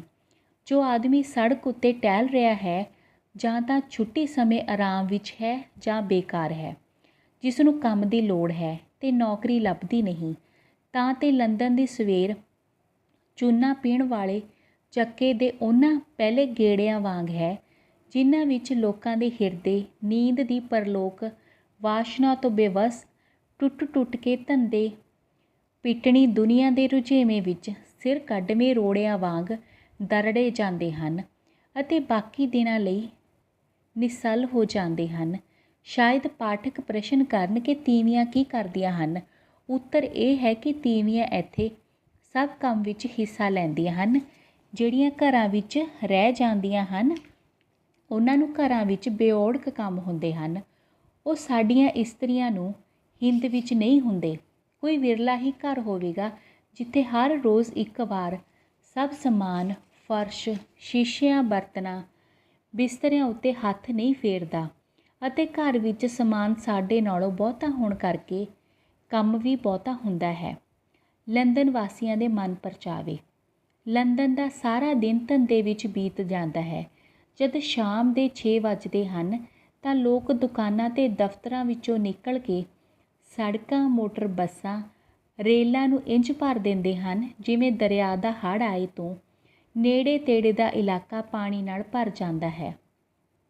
ਤੇ ਹਰ ਰੋਜ਼ ਨਾਲੋਂ ਸ਼ੁੱਕਰ ਸ਼ਨੀਚਰ ਦੇ ਦਿਨਾਂ ਵਿੱਚ ਵਧੇਰੇ ਰੌਣਕ ਹੁੰਦੀ ਹੈ, ਕਿਉਂਕਿ ਸ਼ੁੱਕਰਵਾਰ ਨੂੰ ਸਭ ਨੌਕਰਾਂ ਨੂੰ ਹਫ਼ਤੇ ਦੀ ਤਨਖਾਹ ਮਿਲ ਜਾਂਦੀ ਹੈ ਅਤੇ ਸ਼ਨੀਚਰ ਨੂੰ ਕਾਰੋਬਾਰ 1-2 ਵਜੇ ਬੰਦ ਹੋ ਜਾਂਦਾ ਹੈ। ਜਿਵੇਂ ਦਿਨ ਧੰਦੇ ਵਿੱਚ ਰੁੱਝਿਆ ਲੰਘ ਜਾਂਦਾ ਹੈ, ਉਸੇ ਤਰ੍ਹਾਂ ਸ਼ਾਮ ਦੇ ਰਾਤ ਖੇਲ ਤਮਾਸ਼ੇ ਵਿੱਚ ਲੰਘ ਜਾਂਦੀ ਹੈ। ਲੰਦਨ ਵਾਸੀਆਂ ਨੂੰ ਵਿਹਲੇ ਹੋ ਕੇ ਆਨੰਦ ਲੁੱਟਣ ਦਾ ਬੜਾ ਸ਼ੌਕ ਹੈ। ਸ਼ਾਮ ਨੂੰ ਕੋਈ ਫੁੱਟਬਾਲ ਦੇ ਖੇਲਾਂ ਨੂੰ, ਕੋਈ ਘੋੜ ਦੌੜ ਨੂੰ, ਕੋਈ ਕੁੱਤਿਆਂ ਦੀ ਦੌੜ ਨੂੰ, ਕੋਈ ਸਰਕਸ, ਕੋਈ ਸਿਨੇਮਾ, ਕੋਈ ਥੀਏਟਰ, ਕੋਈ ਨਾਚ, ਗੱਲ ਕਿ ਗਰੀਬ ਆਦਮੀ ਵੀ ਜੀ ਪਰਚਾਵੇ ਲਈ ਜ਼ਰੂਰ ਕੁਝ ਖਰਚਦਾ ਹੈ। ਕਦੀ ਕਦੀ ਤਮਾਸ਼ਿਆਂ ਦੇ ਬਾਹਰ 2-2, 3-3 ਘੰਟੇ ਲੋਕੀ ਪਹਿਲਾਂ ਹੀ ਆ ਖਲੋਂਦੇ ਹਨ, ਤਾਂ ਜਿਉਂ-ਜਿਉਂ ਗਿਣਤੀ ਵੱਧਦੀ ਜਾਂਦੀ ਹੈ, ਵਾਰੀ-ਵਾਰੀ ਪਾਲ ਬੱਧੀ ਜਾਂਦੇ ਹਨ। ਇਸ ਉਡੀਕਣ ਵਾਲੀ ਧਾੜ ਨੂੰ ਕੋਈ ਕਿਰਾਏ 'ਤੇ ਮੂਹਰੇ ਲਿਆ ਕੇ ਦਿੰਦਾ ਹੈ, ਕੋਈ ਵਾਜਾ ਸੁਣਾਉਣ ਲੱਗ ਪੈਂਦਾ ਹੈ, ਜਿਸ ਨਾਲ ਉਹ ਪਰਚੇ ਰਹਿੰਦੇ ਹਨ ਤੇ ਉਸ ਨੂੰ ਕੁਝ ਆਮਦਨ ਵੀ ਹੋ ਜਾਂਦੀ ਹੈ। ਸ਼ਾਮ ਨੂੰ ਕੋਈ ਅਜਿਹਾ ਤਮਾਸ਼ਾ ਸਥਾਨ ਨਹੀਂ ਹੁੰਦਾ ਜਿੱਥੇ ਵਿਹਲੀ ਥਾਂ ਪਈ ਰਹੇ। ਲੰਦਨੀਏ ਰੰਗੀਲੇ ਆਦਮੀ ਹਨ, ਪੈਸੇ ਜੋੜਨ ਵਿੱਚ ਬਹੁਤਾ ਧਿਆਨ ਨਹੀਂ ਕਰਦੇ, ਖਾਣ ਪੀਣ ਤੇ ਖੁਸ਼ ਰਹਿਣ ਨੂੰ ਵਧੇਰੇ ਪਸੰਦ ਕਰਦੇ ਹਨ। ਅੱਧੀ ਰਾਤ ਨੂੰ ਤੇ 1-2 ਘੰਟੇ ਪਿੱਛੋਂ ਤੱਕ ਵੀ ਸ਼ਹਿਰ ਦੇ ਤਮਾਸ਼ਾ ਸਥਾਨ ਵਾਲੇ ਪਾਸੇ ਮੇਲੇ ਵਾਂਗ ਭੀੜ ਰਹਿੰਦੀ ਹੈ। ਲੰਦਨ ਜੇ ਚੁੱਪ ਕਰਦਾ ਹੈ ਤਾਂ ਕੇਵਲ ਸਵੇਰ ਦੇ 4 ਵਜੇ ਤੋਂ 7 ਵਜੇ ਤੱਕ। ਜਿਸ ਤਰ੍ਹਾਂ ਵਪਾਰ ਵਿੱਚ ਲੰਦਨ ਵਿੱਚ ਬੇਓੜਕ ਮੌਕੇ ਹਨ ਤੇ ਜਿਸ ਤਰ੍ਹਾਂ ਦਿਲ ਪਰਚਾਵੇ ਦੇ ਅਨੇਕਾਂ ਢੰਗ ਹਨ, ਉਸੇ ਤਰ੍ਹਾਂ ਵਿੱਦਿਆ ਪ੍ਰਾਪਤ ਕਰਨ ਨੂੰ ਵੀ ਬਹੁਤ ਮੌਕੇ ਹਨ। ਵਿਦਿਆਲਿਆਂ ਤੋਂ ਛੁੱਟ ਜੋ ਆਦਮੀ ਇੱਥੋਂ ਦੀਆਂ ਦੁਕਾਨਾਂ ਦੇ ਵਿਖਾਵੇ ਤੇ ਹੋਰ ਨੁਮਾਇਸ਼ਾਂ ਵਧੇਰੇ ਵੇਖਦਾ ਹੈ, ਉਸ ਨੂੰ ਆਪ ਹੀ ਵਿੱਦਿਆ ਪ੍ਰਾਪਤ ਹੋ ਜਾਂਦੀ ਹੈ। ਆਚਰਣਿਕ ਵਡਿਆਈਆਂ। ਅੰਗਰੇਜ਼ਾਂ ਦਾ ਇੱਕ ਬਹੁਤ ਵੱਡਾ ਉਪਮਾਯੋਗ ਚਿੰਨ੍ਹ ਇਹ ਹੈ ਕਿ ਇਹ ਲੋਕ ਖੇਡ ਤਮਾਸ਼ਿਆਂ ਦੇ ਬੜੇ ਸ਼ੌਕੀਨ ਹਨ। ਜਿੱਥੇ ਫੁੱਟਬਾਲ ਦਾ ਮੈਚ ਜਾਂ ਘੋੜ ਦੌੜ ਹੋਵੇ ਜਾਂ ਘਸੁੰਨਬਾਜ਼ੀ ਦਾ ਦੰਗਲ ਹੋਵੇ, ਉੱਥੇ ਗਰੀਬ ਤੋਂ ਗਰੀਬ ਲੋਕ ਵੀ ਪੁੱਜਣ ਦਾ ਯਤਨ ਕਰਦੇ ਹਨ, ਜਿਸ ਦਾ ਸਿੱਟਾ ਇਹ ਹੈ ਕਿ ਇਹਨਾਂ ਵਿੱਚ ਖੇਡਣ ਕੁੱਦਣ, ਸਰੀਰ ਨੂੰ ਰਿਸ਼ਟ ਪੁਸ਼ਟ ਰੱਖਣ ਦਾ ਰਿਵਾਜ ਬਹੁਤ ਹੈ। ਫੁੱਟਬਾਲ ਦੀ ਰੁੱਤੇ ਅੰਤਲੇ ਮੈਚਾਂ ਵਿੱਚ ਟਿਕਟ ਮਿਲਣੇ ਬੜੇ ਔਖੇ ਹੁੰਦੇ ਹਨ ਅਤੇ ਕਈ ਵਾਰ ਇਹ ਹੁੰਦਾ ਹੈ ਕਿ ਮੈਚ ਤਾਂ ਕੱਲ੍ਹ ਸ਼ਾਮ ਨੂੰ ਹੈ, ਪਰ ਟਿਕਟਾਂ ਵਾਲੇ ਅੱਜ ਰਾਤ ਨੂੰ ਹੀ ਫਾਟਕ ਮੂਹਰੇ ਜੁੜਨੇ ਆਰੰਭ ਹੋ ਜਾਂਦੇ ਹਨ ਤਾਂ ਕਿ ਕੱਲ੍ਹ ਉਹ ਵਾਰੀ ਅਨੁਸਾਰ ਪਹਿਲਾਂ ਜਾ ਕੇ ਚੰਗੀ ਥਾਂ ਮੱਲ ਲੈਣ। ਇਸ ਗੱਲ ਨੂੰ ਕਈ ਸੱਜਣ ਗੱਪ ਸਮਝਦੇ ਹਨ, ਪਰ ਇਹ ਬਿਲਕੁਲ ਸੱਚੀ ਗੱਲ ਹੈ। ਇਹਨਾਂ ਦੇ ਸਕੂਲਾਂ ਕਾਲਜਾਂ ਵਿੱਚ ਘੱਟੋ ਘੱਟ ਖੇਡ ਹਰ ਰੋਜ਼ ਖੇਡਣਾ ਪੜ੍ਹਾਈ ਦੀ ਤੁਲ ਜ਼ਰੂਰੀ ਹੈ। ਇਸ ਕਰਕੇ ਇਹਨਾਂ ਦੀ ਔਲਾਦ ਵਿੱਚ ਮੁੱਢ ਤੋਂ ਹੀ ਸਰੀਰ ਨੂੰ ਰਿਸ਼ਟ ਪੁਸ਼ਟ ਰੱਖਣ, ਰਲ ਕੇ ਕੰਮ ਕਰਨ, ਜੁੰਡੀ ਦੀ ਵਡਿਆਈ ਲਈ ਆਪਣੀ ਵਡਿਆਈ ਨੂੰ ਖਪਾ ਦੇਣ, ਜਿੱਤਣ ਲਈ ਹਰ ਯੋਗ ਸਾਧਨ ਪੂਰੇ ਜ਼ੋਰ ਨਾਲ ਦੂਜਿਆਂ ਨਾਲ ਰਲ ਕੇ ਕਰਨਾ, ਪਰ ਹਾਰ ਨੂੰ ਖਿੜੇ ਮੱਥੇ ਝੱਲਣਾ, ਇਹ ਸਭ ਗੁਣ ਆ ਜਾਂਦੇ ਹਨ। ਅੰਗਰੇਜ਼ੀ ਵਿੱਚ ਸਪੋਰਟਸ ਦੇ ਸ਼ਬਦ ਦਾ ਅਸਲੀ ਮੂਲ ਅਰਥ ਤਾਂ ਖੇਡ ਕੁੱਦ ਹੈ, ਪਰ ਇਸ ਦਾ ਅਰਥ ਇਹ ਬਣ ਗਿਆ ਹੈ ਜੋ ਕਿ ਤੀਵੀਂ ਜਾਂ ਪੁਰਸ਼ ਖਰਾ ਨਾ ਹੋਵੇ ਜਾਂ ਰੌਂਡੀ ਹੋਵੇ, ਕਹਿ ਕੇ ਮੁੱਕਰ ਜਾਏ, ਵਚਨ ਨਾ ਨਿਭਾਏ, ਵੇਲੇ ਸਿਰ ਯਾਰਾਂ ਵਿੱਚੋਂ ਨਿਖੜ ਜਾਏ, ਜਾਂ ਕੋਈ ਅਜਿਹੀ ਗੱਲ ਕਰੇ ਜਿਸ ਵਿੱਚ ਮਾੜੀ ਜਿਹੀ ਵੀ ਕਾਇਰਤਾ ਜਾਂ ਭੈ ਹੋਵੇ, ਉਸ ਨੂੰ ਕਹਿੰਦੇ ਹਨ ਕਿ ਇਹ ਬੰਦਾ ਸਪੋਰਟਸ ਨਹੀਂ। ਕਿਸੇ ਅੰਗਰੇਜ਼ ਨੂੰ ਇਹ ਕਹਿ ਦਿਓ ਕਿ ਤੂੰ ਸਪੋਰਟ ਨਹੀਂ, ਉਹ ਝੱਟ ਸੋਚੀ ਪੈ ਜਾਵੇਗਾ, ਪਰ ਜੇ ਆਖੋ ਕਿ ਤੂੰ ਈਸਾਈ ਨਹੀਂ ਤਾਂ ਇੰਨੀ ਪਰਵਾਹ ਨਹੀਂ ਕਰਦਾ। ਦੋ ਗੱਲਾਂ ਅਜਿਹੀਆਂ ਹਨ ਜੋ ਉੱਪਰੋਂ ਭਾਵੇਂ ਇੱਥੇ ਮਾਮੂਲੀ ਲੱਗਦੀਆਂ ਹਨ, ਪਰ ਜਿਨ੍ਹਾਂ ਦੀ ਜੜ ਅੰਗਰੇਜ਼ਾਂ ਦੇ ਆਚਾਰ ਵਿੱਚ ਡੂੰਘੀ ਧਸੀ ਹੋਈ ਹੈ ਅਤੇ ਜਿਸ ਤੋਂ ਇਹਨਾਂ ਦੇ ਸਵੈਸਾਧਨ ਬਿਰਤੀ ਦਾ ਪਤਾ ਲੱਗਦਾ ਹੈ। ਸ਼ਾਮ ਨੂੰ ਲੰਦਨ ਵਿੱਚ ਤਮਾਸ਼ੇ ਘਰਾਂ ਦੇ ਮੂਹਰੇ ਆਮ ਕਰਕੇ ਭੀੜ ਨਹੀਂ ਹੁੰਦੀ, ਬਲਕਿ ਭੀੜ ਦੀ ਥਾਂ ਇੱਕ ਇੱਕ ਜਾਂ ਦੋ ਦੋ ਦੀ ਪਾਲ ਬੱਧੀ ਖਲੋਤੀ ਹੁੰਦੀ ਹੈ, ਜਿਸ ਨੂੰ ਕਿਊ ਅਰਥਾਤ ਪੂਛ ਕਹਿੰਦੇ ਹਨ। ਕੋਈ ਪੁਲਿਸ ਵਾਲਾ ਨਹੀਂ ਹੁੰਦਾ, ਨਾ ਕੋਈ ਉਹਨਾਂ ਨੂੰ ਆਖਣ ਵਾਲਾ ਹੁੰਦਾ ਹੈ। ਜਿਹੜਾ ਗਾਉਂਦਾ ਹੈ ਇਸ ਲੰਮੀ ਪੂੰਛ ਦੇ ਪਿੱਛੇ ਜਾ ਕੇ ਜੁੜ ਜਾਂਦਾ ਹੈ। ਕੀ ਮਜਾਲ ਕਿ ਆਪ ਪਹਿਲੇ ਟਿਕਟ ਲੈਣ ਦਾ ਯਤਨ ਕਰੇ, ਧੱਕਾ ਹੋਵੇ, ਜਾਂ ਕਿਸੇ ਨੂੰ ਵੱਡੀ ਦੇ ਕੇ ਪਹਿਲਾਂ ਟਿਕਟ ਲੈਣ ਦੀ ਕਰੇ, ਜਾਂ ਮੂਹਰੇ ਆ ਖਲੋਵੇ। ਰੇਲ ਦੇ ਸਟੇਸ਼ਨਾਂ ਉੱਤੇ, ਜਲਸਿਆਂ ਦੇ ਥਾਵਾਂ ਵਿੱਚ ਵੜਨ ਲੱਗਿਆਂ, ਦੁਕਾਨਾਂ ਵਿੱਚ ਸੌਦਾ ਖਰੀਦਣ ਲੱਗਿਆਂ ਇਹ ਵੱਡਾ ਅਸੂਲ ਪਾਇਆ ਜਾਂਦਾ ਹੈ ਕਿ ਆਪਣੀ ਵਾਰੀ ਸਿਰ ਆਓ। ਇਹਨਾਂ ਦੀ ਆਦਤ ਅਜਿਹੀ ਪੱਕੀ ਹੈ ਕਿ ਸੜਕ ਦੇ ਕਿਨਾਰੇ ਬੱਸ ਉੱਤੇ ਚੜ੍ਹਨ ਲੱਗਿਆਂ ਜੇ 5 ਆਦਮੀ ਹੋਣ, ਉਹਨਾਂ ਦਾ ਨਿੱਕਾ ਜਿਹਾ ਕਿਊ ਬਣ ਜਾਊ ਅਤੇ ਵਾਰੀ ਨਾਲ ਚੜ੍ਹ ਜਾਣਗੇ। ਦੂਜੀ ਗੱਲ ਵੇਖਣ ਵਾਲੀ ਇਹ ਹੈ ਕਿ ਇਹਨਾਂ ਦੇ ਆਪੋ ਵਿੱਚ ਦੇ ਹਰ ਰੋਜ਼ ਦੇ ਮੇਲ ਗੇਲ ਵਿੱਚ ਮਲੀਨ ਭਾਖਾ ਬੜੀ ਘੱਟ ਹੁੰਦੀ ਹੈ। ਸਾਡੇ ਸ਼ਹਿਰਾਂ ਵਿੱਚ ਦੁਕਾਨਾਂ ਵਾਲੇ ਭਲੇ ਮਾਨਸ ਆਪਣੇ ਆਪਣੇ ਥਾਈਂ ਬੈਠੇ ਜਾਂ ਤੁਰੇ ਜਾਂਦੇ ਹਨ, ਜਾਂ ਹੋਟਲਾਂ ਆਦਿ ਵਿੱਚ ਬੈਠੇ ਆਦਮੀ ਬਹੁਤ ਵਾਰ ਅਜਿਹੇ ਸ਼ਬਦ ਵਰਤਦੇ ਹਨ ਜੋ ਆਪਣੇ ਆਪ ਘਰ ਇਸਤਰੀਆਂ ਕੋਲ ਕਦੇ ਉਚਾਰਨ ਦਾ ਨਾਂ ਨਹੀਂ ਲੈਣ। ਗਾਲਾਂ ਨਾਲ ਫਿਕਰਿਆਂ ਨੂੰ ਜੜਾਊ ਕਰਨਾ, ਰਾਹ ਜਾਂਦਿਆਂ ਨੂੰ ਟਿਚਕਰਾਂ ਕਰਨੀਆਂ, ਅਤੇ ਜੇ ਕੋਈ ਇਸਤਰੀ ਲੰਘੇ ਤਾਂ ਖੰਘੂਰਨ ਲੱਗ ਪੈਣਾ, ਇਤਿਆਦਿ ਗੱਲਾਂ ਇਹਨਾਂ ਵਿੱਚ ਕੇਵਲ ਨਾ ਮਾਤਰ ਹਨ। ਸਾਡੇ ਗੱਭਰੂ ਜਦ ਇਕੱਠੇ ਹੋ ਜਾਂਦੇ ਹਨ ਤਾਂ ਆਪਣੀ ਜ਼ਬਾਨ ਅਤੇ ਉਚਾਰਨ ਸ਼ਕਤੀ ਨੂੰ ਪੂਰੀ ਖੁੱਲ੍ਹ ਦਿੰਦੇ ਹਨ।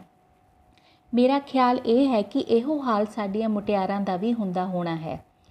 ਇਹਨਾਂ ਨਾਲ ਜ਼ਬਾਨ ਵਰਜ ਕੇ ਰੱਖਣ ਦਾ ਕਾਰਨ ਮੇਰੀ ਤੁੱਛ ਬੁੱਧੀ ਅਨੁਸਾਰ ਇਹ ਹੈ ਕਿ ਇਹ ਲੋਕ ਹਮੇਸ਼ਾ ਇਸਤਰੀਆਂ ਵਿੱਚ ਰਲ ਮਿਲ ਕੇ ਰਹਿੰਦੇ ਹਨ। ਕੋਈ ਅਜਿਹਾ ਥਾਂ ਨਹੀਂ ਜਿੱਥੇ ਕੇਵਲ ਆਦਮੀ, ਕੇਵਲ ਇਸਤਰੀਆਂ ਇਕੱਲੇ ਗੱਲਬਾਤ ਕਰਨ। ਅਜਿਹੇ ਆਦਮੀਆਂ ਨੂੰ ਇਸਤਰੀਆਂ ਦੀ ਅਤੇ ਇਸਤਰੀਆਂ ਨੂੰ ਆਦਮੀਆਂ ਦੀ ਸ਼ਰਮ ਰਹਿੰਦੀ ਹੈ ਅਤੇ ਇੱਕ ਦੂਜੇ ਦੀ ਹਉਮੈ ਸਦਾ ਉਹਨੂੰ ਚੰਗੇ ਬਣੇ ਰਹਿਣ ਦਾ ਵਧੀਆ ਕਰਮ ਕਰਕੇ ਵਿਖਾਉਣ ਦਾ ਯਤਨ ਕਰਦੀ ਹੈ। ਤੀਵੀਂ ਦੇ ਸਾਹਮਣੇ ਆਦਮੀ ਦੀ ਹਉਮੈ ਆਗਿਆ ਨਹੀਂ ਦਿੰਦੀ ਕਿ ਉਹ ਕਾਇਰਤਾ ਜਾਂ ਕੋਝਾਪਣ ਜਾਂ ਮੂਰਖਤਾ ਵਿਖਾਵੇ। ਜੋ ਲੋਕ ਬਹੁਤ ਕਰਕੇ ਇਸਤਰੀਆਂ ਦੀਆਂ ਨਜ਼ਰਾਂ ਤੋਂ ਓਹਲੇ ਰਹਿੰਦੇ ਹਨ, ਉਹਨਾਂ ਵਿੱਚ ਇਹ ਸ਼ਕਤੀ ਹੌਲੀ ਹੌਲੀ ਮਿਟ ਜਾਂਦੀ ਹੈ ਅਤੇ ਉਹ ਸਦਾ ਹੀ ਇਸ ਤਰ੍ਹਾਂ ਬੋਲਦੇ ਚਾਲਦੇ ਹਨ ਜਿਵੇਂ ਕਿ ਉਹਨਾਂ ਭਾਣੇ ਆਪਣੇ ਘਰਾਂ ਦੀਆਂ ਇਸਤਰੀਆਂ ਤੋਂ ਛੁੱਟ ਹੋਰ ਕੋਈ ਇਸਤਰੀ ਸਤਿਕਾਰਯੋਗ ਨਹੀਂ। ਲੰਦਨ ਦੇ ਬਾਜ਼ਾਰਾਂ ਵਿੱਚ ਲੱਖਾਂ ਇਸਤਰੀਆਂ ਬਿਨਾਂ ਕਿਸੇ ਕਿਸਮ ਦੇ ਭੈ ਤੋਂ ਫਿਰਦੀਆਂ ਹਨ ਅਤੇ ਉਹਨਾਂ ਨੂੰ ਇਹ ਵੀ ਪਤਾ ਹੈ ਕਿ ਦੁਨੀਆ ਵਿੱਚ ਹਰ ਪ੍ਰਕਾਰ ਦੇ ਆਦਮੀ ਹਨ, ਪਰ ਉਹਨਾਂ ਆਦਮੀਆਂ ਨੇ ਆਪਣੀ ਜ਼ੁਬਾਨ ਨੂੰ, ਨਜ਼ਰਾਂ ਨੂੰ ਅਤੇ ਦਿਲ ਨੂੰ ਅਜਿਹੀ ਹੱਦ ਤੱਕ ਜਕੜਿਆ ਹੋਇਆ ਹੁੰਦਾ ਹੈ ਕਿ ਭੈੜੀ ਤੋਂ ਭੈੜੀ ਇਸਤਰੀ ਨੂੰ ਉਹਨਾਂ ਤੋਂ ਕੁਝ ਸ਼ਿਕਾਇਤ ਨਹੀਂ ਹੋ ਸਕਦੀ। ਇਹ ਆਜ਼ਾਦੀ ਦਾ ਜ਼ਰੂਰੀ ਅੰਗ ਹੈ ਕਿ ਇਸਤਰੀਆਂ ਨੂੰ ਲੋਕਾਂ ਦੀ ਬੋਲਚਾਲ ਤੋਂ ਕਿਸੇ ਕਿਸਮ ਦਾ ਭੈ ਨਹੀਂ। ਉਹਨਾਂ ਦੇ ਰਲ ਮਿਲ ਨੇ ਇੱਕ ਅਜਿਹਾ ਸੁਭਾਅ ਆਮ ਲੋਕਾਂ ਵਿੱਚ ਪੈਦਾ ਕਰ ਦਿੱਤਾ ਹੈ ਕਿ ਉਹਨਾਂ ਨੂੰ ਗਾਲਾਂ, ਮੰਦੀਆਂ ਗੱਲਾਂ, ਭੈੜੇ ਬੋਲਾਂ ਆਦਿ ਦੀ ਵਰਤੋਂ ਭੁੱਲ ਹੀ ਗਈ ਹੈ। ਮਾਪਿਆਂ ਦਾ ਧੀਆਂ ਪ੍ਰਤੀ ਦ੍ਰਿਸ਼ਟੀਕੋਣ। ਲੰਦਨ ਵਿੱਚ ਕੁੜੀ ਬਣ ਕੇ ਜਨਮ ਧਾਰਨਾ ਖਾਸੀ ਖੁਸ਼ਕਿਸਮਤੀ ਹੈ। ਘਰ ਵਿੱਚ ਬੇਟੀ ਜਨਮੀ ਤੋਂ ਸੋਗ ਨਹੀਂ ਹੁੰਦਾ, ਮੁੰਡਿਆਂ ਵਰਗੀ ਹੀ ਖੁਸ਼ੀ ਹੁੰਦੀ ਹੈ ਅਤੇ ਉਹਨਾਂ ਦੀ ਪਾਲਣਾ ਵੀ ਮੁੰਡਿਆਂ ਤੋਂ ਕਿਸੇ ਤਰ੍ਹਾਂ ਘੱਟ ਨਹੀਂ ਹੁੰਦੀ। ਅੰਗਰੇਜ਼ ਮਾਪਿਆਂ ਲਈ ਬੱਚਾ ਇਨਸਾਨ ਦਾ ਬੱਚਾ ਹੈ, ਭਾਵੇਂ ਉਹ ਮੁੰਡਾ ਹੋਵੇ ਜਾਂ ਕੁੜੀ। ਘਰ ਵਿੱਚ ਪੁੱਤਰ ਹੋਣ ਦੀ ਖਾਹਿਸ਼ ਮਾਵਾਂ ਅਤੇ ਪਿਓਆਂ ਦੇ ਦਿਲ ਵਿੱਚ ਕੁਦਰਤੋਂ ਹੀ ਚੱਲੀ ਆ ਰਹੀ ਹੈ, ਪਰ ਜਿਸ ਮੁਲਕ ਵਿੱਚ ਧੀਆਂ ਦਾ ਹੋਣਾ ਬੁਰਾ ਨਹੀਂ ਸਮਝਿਆ ਜਾਂਦਾ, ਉੱਥੇ ਕਿਸੇ ਹੱਦ ਤਾਈਂ ਪਰਮੇਸ਼ਰ ਦੇ ਜੀਵਾਂ ਨਾਲ ਧਰਮ ਹੁੰਦਾ ਸਮਝਣਾ ਚਾਹੀਦਾ ਹੈ। ਇੰਗਲੈਂਡ ਦੇ ਕਾਨੂੰਨ ਅਨੁਸਾਰ ਜਦ ਬੱਚਾ ਸਕੂਲ ਜਾਣ ਦੀ ਆਯੂ ਨੂੰ ਪਹੁੰਚ ਜਾਵੇ ਤਾਂ ਉਸ ਦੇ ਮਾਪਿਆਂ ਨੂੰ ਹੁਕਮ ਹੈ ਕਿ ਉਹ ਬੱਚੇ ਨੂੰ ਨੇੜੇ ਦੇ ਸਰਕਾਰੀ ਸਕੂਲ ਵਿੱਚ ਪਹੁੰਚਾਉਣ। ਜੇ ਉਹ ਘੋਲ ਕਰਨ ਤਾਂ ਸੰਮਣ ਜਾਂਦਾ ਹੈ ਅਤੇ ਅਦਾਲਤ ਤੋਂ ਜੁਰਮਾਨਾ ਹੁੰਦਾ ਹੈ। ਕੁੜੀਆਂ ਨੂੰ ਵਿੱਦਿਆ ਮੁੰਡਿਆਂ ਵਾਂਗ ਹੀ ਦਿੱਤੀ ਜਾਂਦੀ ਹੈ। ਗਰੀਬ ਸਰਕਾਰੀ ਸਕੂਲਾਂ ਵਿੱਚ ਪੜ੍ਹਾਉਂਦੇ ਹਨ ਅਤੇ ਗੁਜ਼ਾਰੇ ਵਾਲੇ ਚੰਗੇ ਪ੍ਰਾਈਵੇਟ ਸਕੂਲਾਂ ਵਿੱਚ। ਆਮ ਅੰਗਰੇਜ਼ ਮਾਂ-ਬਾਪ ਬੱਚਿਆਂ ਦੀ ਵਿੱਦਿਆ ਉੱਤੇ ਇੰਨਾ ਖਰਚ ਕਰਦੇ ਹਨ ਜਿੰਨਾ ਹਿੰਦੁਸਤਾਨ ਦੇ ਤਕੜੇ ਅਮੀਰ ਆਪਣੇ ਬੱਚਿਆਂ ਲਈ ਕਰਦੇ ਹਨ, ਕਿਉਂਕਿ ਵਿੱਦਿਆ ਦਾ ਅਰਥ ਇੱਕੋ ਕੇਵਲ ਇਮਤਿਹਾਨ ਪਾਸ ਕਰਨ ਜਾਂ ਕਿਤਾਬਾਂ ਪੜ੍ਹਨ ਯੋਗ ਹੋਣਾ ਨਹੀਂ। ਮਾਮੂਲੀ ਘਰ ਦੀ ਕੁੜੀ ਜੋ ਸਕੂਲ ਜਾਂਦੀ ਹੈ, ਉਸ ਲਈ ਪੜ੍ਹਾਈ ਦੀਆਂ ਕਿਤਾਬਾਂ ਤੋਂ ਛੁੱਟ ਸਿਉਣ ਪਰੋਣ ਦਾ ਸਮਾਨ, ਖੇਡਣ ਦਾ ਸਮਾਨ, ਖੇਡਣ ਦੇ ਕੱਪੜੇ ਅਤੇ ਬੂਟ, ਜੋ ਸਕੂਲ ਦਾ ਡਾਕਟਰ ਹੁਕਮ ਦੇਵੇ ਤਾਂ ਐਨਕ ਲਾਉਣੀ, ਨੇੜੇ ਦੇ ਅਜਾਇਬ ਘਰ, ਨੁਮਾਇਸ਼ ਜਾਂ ਨਵੀਆਂ ਵੇਖਣਯੋਗ ਗੱਲਾਂ ਵੇਖਣ ਜਾਣ ਦਾ ਖਰਚ ਕਰਨਾ। ਵੱਡੀਆਂ ਕੁੜੀਆਂ ਵਿੱਚ ਕਿਧਰੇ ਦੂਜੇ ਸ਼ਹਿਰ ਜਾਂ ਮੁਲਕ ਜਾਣਾ, ਜੇ ਰਾਗ ਸਿੱਖਦੀ ਹੋਵੇ ਤਾਂ ਉਹ ਆਪਣਾ ਪੂਰਾ ਸਮਾਨ ਮੁੱਲ ਲੈਣਾ ਇਤਿਆਦਿ ਹੋਰ ਕਈ ਤਰ੍ਹਾਂ ਦੇ ਖਰਚ ਕਰਨੇ ਜ਼ਰੂਰੀ ਹੁੰਦੇ ਹਨ। ਯੂਰਪ ਦੇ ਬੱਚੇ ਦੀ ਪਾਲਣਾ ਅਤੇ ਵਿੱਦਿਆ ਦੇ ਤਰੀਕੇ ਇੱਕ ਵੱਖ ਮਜ਼ਮੂਨ ਹੈ ਜਿਸ ਉੱਤੇ ਵਿਸਤਾਰਪੂਰਵਕ ਕਿਤਾਬ ਲਿਖੀ ਜਾ ਸਕਦੀ ਹੈ, ਪਰ ਇਸ਼ਾਰੇ ਮਾਤਰ ਇਹ ਦੱਸ ਦੇਣਾ ਜ਼ਰੂਰੀ ਹੈ ਕਿ ਯੂਰਪ ਦੇ ਲੋਕੀ ਬੱਚਿਆਂ ਨੂੰ ਮੁੱਢ ਤੋਂ ਹੀ ਟੱਬਰ ਦਾ ਪੂਰਾ ਅਧਿਕਾਰੀ ਜੀਵ ਸਮਝ ਕੇ ਉਸ ਨੂੰ ਇਸ ਤਰ੍ਹਾਂ ਪਾਲਦੇ ਅਤੇ ਪੋਸਦੇ ਹਨ ਜਿਵੇਂ ਸਿਆਣਾ ਮਾਲੀ ਇੱਕ ਕੀਮਤੀ ਕਲਮ ਨੂੰ ਬਾਗ ਵਿੱਚ ਲਾ ਕੇ ਰੱਖਿਆ ਵੀ ਕਰਦਾ ਹੈ ਅਤੇ ਉਸ ਨੂੰ ਵਧਣ ਫੁੱਲਣ ਫੈਲਣ ਅਤੇ ਬਲ ਧਾਰਨ ਲਈ ਖੁੱਲ੍ਹੀ ਥਾਂ, ਚੰਗੀ ਖੁਰਾਕ ਅਤੇ ਸਵਾਧੀਨ ਹੋਣ ਲਈ ਵਿੱਦਿਆ ਰੂਪੀ ਜੜ੍ਹਾਂ ਗੁਣਾਂ ਦੀ ਧਰਤੀ ਵਿੱਚ ਦੂਰ ਤੱਕ ਪਹੁੰਚਾਉਣ ਦੇ ਸਮਾਨ ਪਹੁੰਚਾਉਂਦਾ ਹੈ। ਬੱਚੇ ਬੱਚਿਆਂ ਲਈ ਮਾਮੂਲੀ ਘਰਾਂ ਵਿੱਚ ਅੱਡ ਕਮਰੇ, ਆਪਣੇ ਆਪਣੇ ਮੰਜੇ, ਪੀੜ੍ਹੀਆਂ, ਸਮਾਨ, ਖਿਡੌਣੇ, ਕੱਪੜਿਆਂ ਦੇ ਦਰਾਜ਼, ਬਾਈਸਿਕਲ, ਗੁੱਡੀਆਂ, ਪਟੋਲੇ ਆਦਿ ਹੁੰਦੇ ਹਨ। ਛੋਟੇ ਬੱਚੇ ਸਵੇਰੇ ਬਾਗਾਂ ਵਿੱਚ ਖੇਡਣ ਜਾਂਦੇ ਹਨ। ਵੱਡੇ ਸਕੂਲਾਂ ਨੂੰ ਅਤੇ ਸ਼ਾਮ ਨੂੰ ਜਿਹੜਾ ਵਕਤ ਨਿਯਤ ਹੋਵੇ ਉਸੇ ਸਮੇਂ ਰੋਟੀ ਖਾ ਚੁੱਕਦੇ ਹਨ। ਸਭ ਬੱਚੇ ਸੌਣ ਦੇ ਕੱਪੜੇ ਪਾ ਕੇ ਮੰਜਿਆਂ ਉੱਤੇ ਲਿਟਾ ਦਿੱਤੇ ਜਾਂਦੇ ਹਨ। ਭਾਵੇਂ ਗਰਮੀਆਂ ਵਿੱਚ ਰਾਤ ਦੇ 10 ਵਜੇ ਤੱਕ ਸੂਰਜ ਚਾਨਣਾ ਰਹਿੰਦਾ ਹੈ, ਪਰ 7 ਵਜੇ ਤੋਂ ਪਿੱਛੋਂ ਕਦੇ ਕੋਈ ਬੱਚਾ ਬਾਹਰ ਫਿਰਦਾ ਨਜ਼ਰ ਨਹੀਂ ਆਉਂਦਾ। ਸਕੂਲਾਂ ਵਿੱਚ ਕੁੜੀਆਂ ਨੂੰ ਰੋਜ਼ ਖੇਡ ਕੁੱਦ, ਮਸ਼ਕ, ਰਾਗ, ਨੱਚਣ, ਇੱਕ ਯੂਰਪੀ ਭਾਸ਼ਾ ਅਤੇ ਹੋਰ ਦਸਤਕਾਰੀ ਦੀ ਸਿੱਖਿਆ ਦਿੱਤੀ ਜਾਂਦੀ ਹੈ। ਅਜਾਇਬ ਘਰ, ਸਿਨੇਮਾ ਅਦਿਕ ਜੋ ਸਕੂਲ ਲਈ ਕਈ ਥਾਈਂ ਮੁਫਤ ਹੁੰਦੇ ਹਨ, ਨਿੱਤਾਂ ਪ੍ਰਤੀ ਵਿਖਾਏ ਜਾਂਦੇ ਹਨ। ਅੱਜ ਤੱਕ ਸਕੂਲਾਂ ਵਿੱਚ ਕੁੜੀਆਂ ਤੇ ਮੁੰਡੇ ਵੱਖ-ਵੱਖ ਪੜ੍ਹਿਆ ਕਰਦੇ ਸਨ। ਹੁਣ ਨਵੀਂ ਕਿਸਮ ਦੇ ਸਕੂਲਾਂ ਦਾ ਚਾਲਾ ਪੈ ਰਿਹਾ ਹੈ ਕਿ ਜਿਨ੍ਹਾਂ ਵਿੱਚ ਕੁੜੀਆਂ ਮੁੰਡੇ ਇਕੱਠੇ ਪੜ੍ਹਦੇ ਹਨ, ਬੋਰਡਿੰਗਾਂ ਵਿੱਚ ਸੌਂਦੇ ਅੱਡ-ਅੱਡ ਥਾਈਂ ਹਨ। ਸੋ ਇਹ ਸੀ ਸਫ਼ਰਨਾਮਾ ਅੰਸ਼ ਲੰਦਨ ਤੇ ਲੰਦਨ ਦੇ ਲੋਕ। ਔਰ ਹੁਣ ਆਪਾਂ ਪ੍ਰਸ਼ਨ ਉੱਤਰ ਕਰਦੇ ਹਾਂ ਇਸ ਦੇ। ਤੇ ਸਭ ਤੋਂ ਪਹਿਲਾਂ ਆਪਾਂ ਜੋ ਵਿਸਥਾਰਪੂਰਵਕ ਪ੍ਰਸ਼ਨ ਨੇ ਉਹ ਕਰਾਂਗੇ ਕਿ ਜੋ ਮੌਜਾਂ ਬੁੱਲੇ ਲੰਦਨ ਵਿੱਚ ਹਨ, ਉਹ ਨਾ ਛੱਜੂ ਦੇ ਚੁਬਾਰੇ ਨਾ ਲਾਹੌਰ ਸ਼ਹਿਰ ਵਿੱਚ ਹਨ। ਇਸ ਕਥਨ ਨਾਲ ਲੇਖਕ ਕਿਹੜੀ ਗੱਲ 'ਤੇ ਬਲ ਦੇਣਾ ਚਾਹੁੰਦਾ ਹੈ? ਇਸ ਕਥਨ ਨਾਲ ਲੇਖਕ ਇਸ ਗੱਲ ਉੱਤੇ ਬਲ ਦੇਣਾ ਚਾਹੁੰਦਾ ਹੈ ਕਿ ਲੰਦਨ ਸ਼ਹਿਰ ਵਿੱਚ ਮਨੁੱਖ ਨੂੰ ਜੋ ਖੁਸ਼ੀਆਂ, ਹਾਸੇ, ਤਮਾਸ਼ੇ, ਰੰਗ ਰਲੀਆਂ ਤੇ ਦਿਲਬਰੀਆਂ ਅਰਥਾਤ ਐਸ਼ ਦਾ ਸਮਾਨ ਮਿਲ ਸਕਦਾ ਹੈ, ਉਹ ਹੋਰ ਕਿਧਰੇ ਵੀ ਨਹੀਂ ਮਿਲ ਸਕਦਾ। ਲੰਦਨ ਕੀ ਹੈ? ਸਿਰਲੇਖ ਹੇਠ ਲੇਖਕ ਨੇ ਲੰਦਨ ਬਾਰੇ ਕਿਹੜੇ-ਕਿਹੜੇ ਪ੍ਰਭਾਵ ਕੀਤੇ ਹਨ? ਲੇਖਕ ਦੱਸਦਾ ਹੈ ਕਿ ਲੰਦਨ ਇੱਕ ਧੂਏਂਦਾਰ ਲਿਫਾਫਾ ਹੈ। ਧੂਏਂ ਦੀ ਧੁੰਦ ਸਾਫ਼ ਹੋਣ 'ਤੇ ਇੱਕ ਤਮਾਸ਼ਾ ਜਿਹਾ ਨਜ਼ਰ ਆਉਂਦਾ ਹੈ। ਸਾਫ਼ ਲੰਮੀ ਤਿਲਕਦੀ ਸੜਕ ਦੇ ਕਿਨਾਰੇ ਆਦਮੀ ਤੀਵੀਆਂ ਅਤੇ ਵਿਚਕਾਰ ਭਿੰਨ-ਭਿੰਨ ਪ੍ਰਕਾਰ ਦੀਆਂ ਮੋਟਰਾਂ ਤੇ ਘੋੜਾ ਗੱਡੀਆਂ ਬਿਨਾਂ ਰੌਲੇ ਤੋਂ ਵਿਉਂਤ ਨਾਲ ਤੁਰੀਆਂ ਜਾਂਦੀਆਂ ਦਿਖਾਈ ਦਿੰਦੀਆਂ ਹਨ। ਸੜਕ ਦੇ ਵਿਚਕਾਰ ਖੜ੍ਹੇ ਸਿਪਾਹੀ ਦੇ ਇਸ਼ਾਰੇ ਨਾਲ ਇੱਕ ਪਾਸੇ ਪਾਲ ਰੁਕ ਜਾਂਦੀ ਹੈ ਤੇ ਦੂਜੇ ਪਾਸੇ ਚੱਲ ਪੈਂਦੀ ਹੈ। ਸੜਕ ਦੇ ਕਿਨਾਰਿਆਂ ਉੱਪਰ ਕੱਚੀਆਂ ਜਾਂ ਪੱਕੀਆਂ ਜੋੜੀਆਂ ਦੇ ਰੂਪ ਵਿੱਚ ਮਰਦ ਇਸਤਰੀਆਂ ਤੁਰੇ ਜਾਂਦੇ ਹਨ। ਦਰਿਆ ਵਿੱਚ ਸਮੁੰਦਰੀ ਜਹਾਜ਼ ਪਰਾਏ ਦੇਸ਼ਾਂ ਦਾ ਮਾਲ ਲਿਆਉਂਦੇ ਤੇ ਚਲੇ ਜਾਂਦੇ ਹਨ। ਇਸ ਪ੍ਰਕਾਰ ਲੰਦਨ ਦਾ ਜੀਵਨ ਆਵਾਗੌਣ ਹੈ। ਸਵੇਰ ਹੋਣ ਤੇ ਰਾਤੀ ਨਾਚ ਤੇ ਸ਼ਰਾਬ ਦੇ ਥੱਕੇ ਹੋਏ ਲੋਕ ਅੱਖਾਂ ਮਲਦੇ ਤੇ ਪੇਟ ਪੂਜਾ ਕਰਕੇ ਆਪੋ ਆਪਣੇ ਕੰਮਾਂ ਉੱਤੇ ਜਾ ਹਾਜ਼ਰ ਹੁੰਦੇ ਹਨ। ਦੁਕਾਨਾਂ, ਬੈਂਕ, ਸਕੂਲ, ਕਾਲਜ ਜਾਂ ਹੋਟਲ ਅਦਿਕ ਮਸ਼ੀਨਾਂ ਵਾਂਗ ਖੁੱਲ੍ਹਦੇ ਹਨ ਤੇ ਮਸ਼ੀਨਾਂ ਵਰਗੇ ਮਰਦ ਤੀਵੀਆਂ ਆਪਣੀ-ਆਪਣੀ ਥਾਂ ਕੰਮ ਕਰਨ ਲੱਗ ਜਾਂਦੇ ਹਨ। ਜ਼ਮੀਨ ਦੇ ਉੱਪਰ ਤੇ ਜ਼ਮੀਨ ਦੇ ਅੰਦਰ ਦੀਆਂ ਸੁਰੰਗਾਂ ਰਾਹੀਂ ਲੱਖਾਂ ਤੀਵੀਆਂ ਮਰਦ ਸ਼ਹਿਰ ਵੱਲ ਢੋਏ ਜਾਂਦੇ ਹਨ ਤੇ ਲੰਦਨ ਦਾ ਧੰਦਾ ਆਰੰਭ ਹੋ ਜਾਂਦਾ ਹੈ। ਮੀਂਹ, ਬੱਦਲ, ਧੁੰਦ, ਠੰਡ ਤੇ ਬਰਫ਼ ਲੰਦਨ ਦੇ ਧੰਦੇ ਵਿੱਚ ਰੁਕਾਵਟ ਨਹੀਂ ਬਣਦੇ। ਉਸ ਤੋਂ ਬਾਅਦ ਮੌਜੀ ਲੰਦਨ ਦੇ ਕੰਮ ਨੂੰ ਮੀਂਹ, ਬੱਦਲ, ਧੁੰਦ ਤੇ ਠੰਡ, ਬਰਫ਼ ਅਦਿਕ ਕੁਝ ਨਹੀਂ ਕਰ ਸਕਦੇ। ਲੇਖਕ ਦੇ ਇਸ ਕਥਨ ਤੋਂ ਕੀ ਭਾਵ ਹੈ? ਲੇਖਕ ਦੇ ਇਸ ਕਥਨ ਤੋਂ ਭਾਵ ਹੈ ਕਿ ਲੰਦਨ ਦੇ ਲੋਕ ਮੀਂਹ, ਬੱਦਲ, ਧੁੰਦ, ਠੰਡ ਜਾਂ ਬਰਫ਼ ਦੇਖ ਕੇ ਕੰਮ ਕਰਨ ਤੋਂ ਰੁਕ ਨਹੀਂ ਜਾਂਦੇ, ਸਗੋਂ ਉਹ ਮੌਸਮ ਦੀਆਂ ਇਹਨਾਂ ਸਥਿਤੀਆਂ ਸਾਹਮਣੇ ਆਪਣੇ ਆਪ ਨੂੰ ਬੇਵੱਸ ਸਮਝਦੇ ਹੋਏ ਆਪਣੇ-ਆਪਣੇ ਕੰਮਾਂ ਵਿੱਚ ਜੁਟ ਜਾਂਦੇ ਹਨ। ਲੰਦਨ ਦੇ ਲੋਕਾਂ ਦਾ ਵਿਹਾਰ ਕਿਹੋ ਜਿਹਾ ਹੈ? ਲੰਦਨ ਦੇ ਲੋਕ ਬਹੁਤ ਖੁਸ਼ ਰਹਿਣਾ ਪਸੰਦ ਕਰਦੇ ਹਨ ਤੇ ਖਾਣਾ-ਪੀਣਾ ਪਸੰਦ ਕਰਦੇ ਹਨ।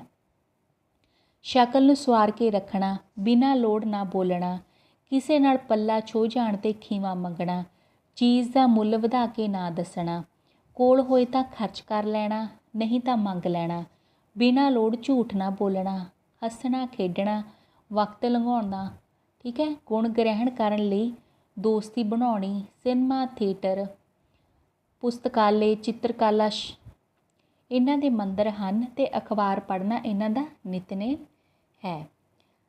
ਅੱਗੇ ਲੇਖਕ ਨੇ ਲੰਦਨ ਅਤੇ ਭਾਰਤ ਦੇ ਅੰਮ੍ਰਿਤ ਵੇਲੇ ਦਾ ਟਾਕਰਾ ਕਿਵੇਂ ਕੀਤਾ ਹੈ?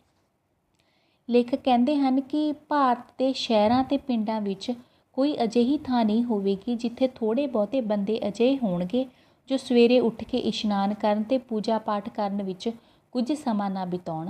ਹਿੰਦੁਸਤਾਨੀਆਂ ਦੀ ਰੋਜ਼ ਦੀ ਜ਼ਿੰਦਗੀ ਵਿੱਚ ਇਸ ਦੀ ਵਿਸ਼ੇਸ਼ਤਾ ਇਹ ਹੈ ਕਿ 2-4 ਬੰਦੇ ਅਜਿਹੇ ਹੋਣਗੇ ਜਿਹੜੇ ਸੂਰਜ ਚੜ੍ਹਨ ਤੋਂ ਪਹਿਲਾਂ ਨੀਂਦ ਤਿਆਗ ਕਰਕੇ ਮੂੰਹ ਹੱਥ ਧੋ ਕੇ ਉਪਾਸਨਾ ਪੂਜਾ ਕਰਦੇ ਹਨ। ਪਰੰਤੂ ਲੰਦਨ ਵਿੱਚ ਇਹ ਗੱਲ ਉੱਕੀ ਨਹੀਂ। ਇੱਕ ਤਾਂ ਇਹ ਲੋਕ ਸਵੇਰੇ ਉੱਠਣ ਨੂੰ ਪਸੰਦ ਨਹੀਂ ਕਰਦੇ, ਮਤਲਬ ਪਸੰਦ ਵੀ ਉੱਠਣਾ ਇਹਨਾਂ ਨੂੰ ਔਖਾ ਲੱਗਦਾ ਹੈ ਕਿਉਂਕਿ ਰਾਤ ਨੂੰ ਇਹ ਦੇਰ ਨਾਲ ਸੌਂਦੇ ਹਨ। ਦੂਸਰੇ, ਅੰਮ੍ਰਿਤ ਵੇਲੇ ਇਸ਼ਨਾਨ ਦਾ ਉਹ ਆਤਮਿਕ ਅਰਥ ਇਹਨਾਂ ਨੂੰ ਪ੍ਰਤੀਤ ਨਹੀਂ ਹੋਇਆ ਜਿਹੜਾ ਕਿ ਹਿੰਦੁਸਤਾਨੀਆਂ ਨੂੰ ਹੈ ਤੇ ਨਾ ਹੀ ਇਹ ਲੋਕ ਸਮੇਂ ਨੂੰ ਨਾਮ ਜਪਣ ਜਾਂ ਧਿਆਨ ਲਾਉਣ ਲਈ ਜ਼ਰੂਰੀ ਸਮਝਦੇ ਹਨ। ਜਿਹੜੇ ਲੋਕ ਉੱਠਦੇ ਵੀ ਹਨ ਉਹ ਕੇਵਲ ਕੰਮ ਧੰਦਿਆਂ ਜਾਂ ਅਰੋਗਤਾ ਦੇ ਨਿਯਮਾਂ ਦੀ ਪਾਲਣਾ ਕਰਦੇ ਹੋਏ ਕਸਰਤ ਅਧਿਕ ਕਰਦੇ ਹਨ। ਤਾਂ ਵੀ ਉਹ ਸੂਰਜ ਚੜ੍ਹਨ ਤੋਂ ਪਹਿਲਾਂ ਉੱਕਾ ਨਹੀਂ ਉੱਠਦੇ। ਸਾਡੇ ਛੋਟੇ ਸ਼ਹਿਰਾਂ ਵਿੱਚ ਵੀ ਅੰਮ੍ਰਿਤ ਵੇਲੇ ਖੂਹਾਂ ਉੱਤੇ ਡੋਲਾਂ ਦਾ ਖੜਕਣਾ, ਬਾਣੀ ਦੇ ਪਾਠ ਦੀ ਆਵਾਜ਼, ਮੰਦਰਾਂ ਵਿੱਚ ਫੁੱਲਾਂ ਦਾ ਚੜ੍ਹਾਉਣਾ ਅਤੇ ਮੁਲਾਣਿਆਂ ਦੀ ਬਾਂਗ ਸੁਣਾਈ ਦਿੰਦੀ ਹੈ ਅਤੇ ਕਾਫੀ ਖੜਕਾ ਦੜਕਾ ਹੁੰਦਾ ਹੈ। ਪਰੰਤੂ ਲੰਦਨ ਵਿੱਚ ਸੂਰਜ ਚੜ੍ਹਨ ਤੋਂ ਇੱਕ ਅੱਧਾ ਘੰਟਾ ਪਿੱਛੋਂ ਤੱਕ ਵੀ ਸ਼ਮਸ਼ਾਨ ਭੂਮੀ ਵਰਗੀ ਚੁੱਪ ਵਰਤੀ ਹੁੰਦੀ ਹੈ। ਲੇਖਕ ਨੇ ਲੰਦਨ ਵਾਸੀਆਂ ਦੇ ਆਚਰਣ ਬਾਰੇ ਕੀ ਕਿਹਾ ਹੈ? ਲੰਦਨ ਵਾਸੀਆਂ ਨੂੰ ਖੇਡਾਂ, ਤਮਾਸ਼ਿਆਂ ਅਤੇ ਸਰੀਰਕ ਨੂੰ ਰਿਸ਼ਟ-ਪੁਸ਼ਟ ਰੱਖਣ ਦਾ ਬਹੁਤ ਸ਼ੌਂਕ ਹੈ। ਇਸ ਤੋਂ ਬਿਨਾਂ ਉਹ ਤਮਾਸ਼ੇ ਘਰਾਂ ਅੱਗੇ ਟਿਕਟ ਲੈਣਾ, ਬੱਸਾਂ ਅਤੇ ਗੱਡੀਆਂ ਆਦਿ ਵਿੱਚ ਚੜ੍ਹਨ ਸਮੇਂ ਕਤਾਰ ਬਣਾ ਕੇ ਵੀ ਆਪਣੇ ਵਾਰੀ ਉਡੀਕ ਰਹੇ ਹੁੰਦੇ ਹਨ। ਇਸ ਤੋਂ ਇਲਾਵਾ ਉਹ ਹਰ ਰੋਜ਼ ਮੇਲ ਜੋਲ ਵਿੱਚ ਮਲੀਨ ਭਾਸ਼ਾ ਦੀ ਵਰਤੋਂ ਬਿਲਕੁਲ ਨਹੀਂ ਕਰਦੇ। ਉਹ ਲੋਕ ਗਾਲਾਂ ਕੱਢਣ, ਰਾਹ ਜਾਂਦਿਆਂ ਨੂੰ ਟਿਚਕਰਾ ਕਰਨ ਜਾਂ ਖੰਘੂਰੇ ਮਾਰਨ ਤੋਂ ਵੀ ਪਰਹੇਜ਼ ਕਰਦੇ ਹਨ। ਅੱਗੇ ਲੰਦਨ ਦੇ ਲੋਕ ਮਲੀਨ ਭਾਸ਼ਾ ਵਰਤਣ ਤੋਂ ਕਿਉਂ ਸੰਕੋਚ ਕਰਦੇ ਹਨ? ਲੰਦਨ ਦੇ ਲੋਕ ਮਲੀਨ ਭਾਸ਼ਾ ਵਰਤਣ ਤੋਂ ਇਸ ਕਰਕੇ ਸੰਕੋਚ ਕਰਦੇ ਹਨ ਕਿਉਂਕਿ ਉੱਥੇ ਤੀਵੀਆਂ ਅਤੇ ਆਦਮੀ ਰਲ ਮਿਲ ਕੇ ਕੰਮ ਕਰਦੇ ਹਨ, ਗੱਲਾਂ ਬਾਤਾਂ ਕਰਦੇ ਹਨ। ਆਦਮੀਆਂ ਨੂੰ ਇਸਤਰੀਆਂ ਅਤੇ ਇਸਤਰੀਆਂ ਨੂੰ ਆਦਮੀਆਂ ਦੀ ਸਦਾ ਚੰਗੇ ਬਣ ਕੇ ਰਹਿਣ ਅਤੇ ਇੱਕ ਦੂਜੇ ਦੀ ਹਉਮੈ ਦਾ ਸਦਾ ਚੰਗੇ ਬਣ ਰਹਿਣ। ਇਸ ਸਥਿਤੀ ਵਿੱਚ ਉਹਨਾਂ ਦੇ ਮੂੰਹੋਂ ਮਲੀਨ ਭਾਸ਼ਾ ਨਹੀਂ ਨਿਕਲਦੀ। ਲੰਦਨ ਦੇ ਲੋਕਾਂ ਦਾ ਪੁੱਤਾਂ ਅਤੇ ਧੀਆਂ ਦਾ ਪਾਲਣ ਪੋਸ਼ਣ ਕਰਨ ਵੱਲ ਕੀ ਰਵੱਈਆ ਹੈ? ਲੰਦਨ ਦੇ ਲੋਕ ਧੀਆਂ ਪੁੱਤਰਾਂ ਨੂੰ ਬਰਾਬਰ ਸਮਝ ਕੇ ਉਹਨਾਂ ਦੀ ਪਾਲਣ ਪੋਸ਼ਣ ਕਰਦੇ ਹਨ। ਉਹ ਧੀਆਂ ਦੇ ਜੰਮਣ 'ਤੇ ਸੋਗੀ ਨਹੀਂ ਹੁੰਦੇ, ਸਗੋਂ ਪੁੱਤਰਾਂ ਦੇ ਜਨਮ ਜਿੰਨੀ ਹੀ ਖੁਸ਼ੀ ਉੱਥੇ ਮਨਾਈ ਜਾਂਦੀ ਹੈ। ਉਹ ਉਹਨਾਂ ਨੂੰ ਸਕੂਲ ਭੇਜਦੇ ਹਨ ਅਤੇ ਉਹਨਾਂ ਦੀ ਪੜ੍ਹਾਈ ਉੱਪਰ ਭਾਰਤ ਦੇ ਕਿਸੇ ਚੰਗੇ ਅਮੀਰ ਜਿਹਨੀ ਜੋ ਆਮਦਨ ਹੈ ਉਹ ਖਰਚ ਕਰਦੇ ਹਨ। ਉਹ ਉਹਨਾਂ ਦੀ ਪੜ੍ਹਾਈ ਨਾਲ ਖੇਡਾਂ ਦੇ ਸਮਾਨ, ਕੱਪੜੇ ਅਤੇ ਨੁਮਾਇਸ਼ ਜਾਂ ਅਜਾਇਬ ਘਰ ਜਾਣ, ਛੁੱਟੀਆਂ ਵਿੱਚ ਕਿਸੇ ਦੂਜੇ ਸ਼ਹਿਰ ਜਾਂ ਦੇਸ਼ ਜਾਂ ਖਰਚ ਦਿੰਦੇ ਹਨ। ਉਹ ਬੱਚਿਆਂ ਨੂੰ ਘਰਾਂ ਵਿੱਚ ਵੱਖ-ਵੱਖ ਕਮਰੇ, ਮੰਜੇ, ਪੀੜ੍ਹੀਆਂ, ਖਿਡੌਣ ਜਾਂ ਦਰਾਜ, ਬਾਈਸੀਕਲ ਅਤੇ ਗੁੱਡੀਆਂ ਅਦਿੱਕ ਲੈ ਕੇ ਦਿੰਦੇ ਹਨ। ਰਾਤ ਨੂੰ ਸਭ ਬੱਚੇ ਸੌਣ ਦੇ ਕੱਪੜੇ ਪਾ ਕੇ ਸੁਲਾਏ ਜਾਂਦੇ ਹਨ। ਸਕੂਲਾਂ ਵਿੱਚ ਖੇਲ ਕੁੱਦ, ਰਾਗ, ਨਾਚ ਅਦਿੱਕ ਤੋਂ ਬਿਨਾਂ ਇੱਕ ਯੂਰਪੀ ਭਾਸ਼ਾ ਦੇ ਦਸਤਕਾਰੀ ਦੀ ਸਿਖਲਾਈ ਵੀ ਦਿੱਤੀ ਜਾਂਦੀ ਹੈ। ਅਤੇ ਹੁਣ ਬੱਚਿਓ ਆਪਾਂ ਵਸਤੂਨਿਸ਼ਟ ਸੰਖੇਪ ਪ੍ਰਸ਼ਨ ਕਰਦੇ ਹਾਂ। ਅਤੇ ਲੇਖਕ ਅਨੁਸਾਰ 1-2 ਜਨਮਾਂ ਵਿੱਚ ਕਿਸ ਦਾ ਅੰਤ ਪਾਉਣਾ ਔਖਾ ਹੈ? ਲੰਦਨ ਦਾ।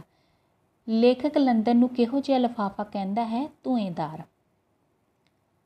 ਲੇਖਕ ਨੂੰ ਕਿਹੜਾ ਫਲ ਲੰਦਨ ਵਿੱਚ ਪੰਜਾਬ ਦੇ ਨਾਲੋਂ ਸਸਤਾ ਲੱਗਿਆ? ਸੇਬ। ਲੇਖਕ ਨੇ 2 ਗਲਾਸ ਦੁੱਧ ਦੇ ਅਤੇ ਉਸਦੇ ਸਾਥੀ ਨੇ 2 ਕੱਪ ਚਾਹ ਦੇ ਕਿੰਨੇ ਪੈਸੇ ਅਦਾ ਕੀਤੇ ਸਨ? ਲੇਖਕ ਨੇ 4 ਪੈਨੀਆਂ ਅਤੇ ਉਸਦੇ ਸਾਥੀ ਨੇ 6 ਪੈਨੀਆਂ ਅਦਾ ਕੀਤੇ ਸਨ, ਭਾਵ ਚਾਹ ਉੱਥੇ ਮਹਿੰਗੀ ਹੈ। ਲੇਖਕ ਲੰਦਨ ਦੇ ਫੁੱਲਾਂ ਬਾਰੇ ਕੀ ਚਰਚਾ ਕਰਦਾ ਹੈ? ਇਹਨਾਂ ਦੀ ਸੁਗੰਧੀ ਹੈ ਜੋ ਉਹ ਭਾਰਤ ਵਰਗੀ ਨਹੀਂ ਹੁੰਦੀ। ਲੇਖਕ ਅੰਗਰੇਜ਼ਾਂ ਦੇ ਕਿਹੜੇ ਗੁਣ ਨੂੰ ਉਪਮਾਯੋਗ ਚਿੰਨ੍ਹ ਦੱਸਦਾ ਹੈ?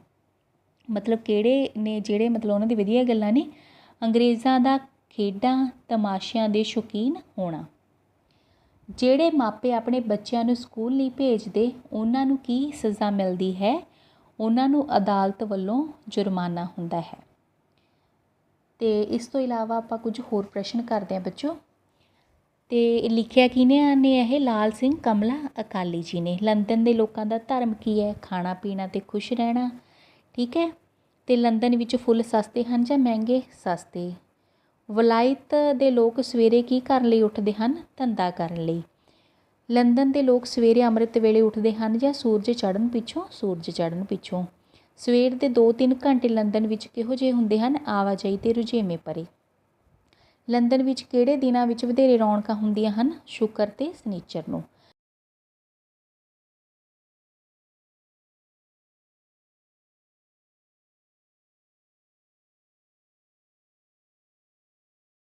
ਜਿਹੜੇ ਅੰਗਰੇਜ਼ ਲੋਕ ਹਨ ਉਹ ਤਮਾਸ਼ੇ ਘਰਾਂ ਅੱਗੇ ਟਿਕਟਾਂ ਲੈਣ ਸਮੇਂ ਕਿੱਦਾਂ ਖੜ੍ਹਦੇ ਹਨ? ਕਤਾਰ ਬਣਾ ਕੇ।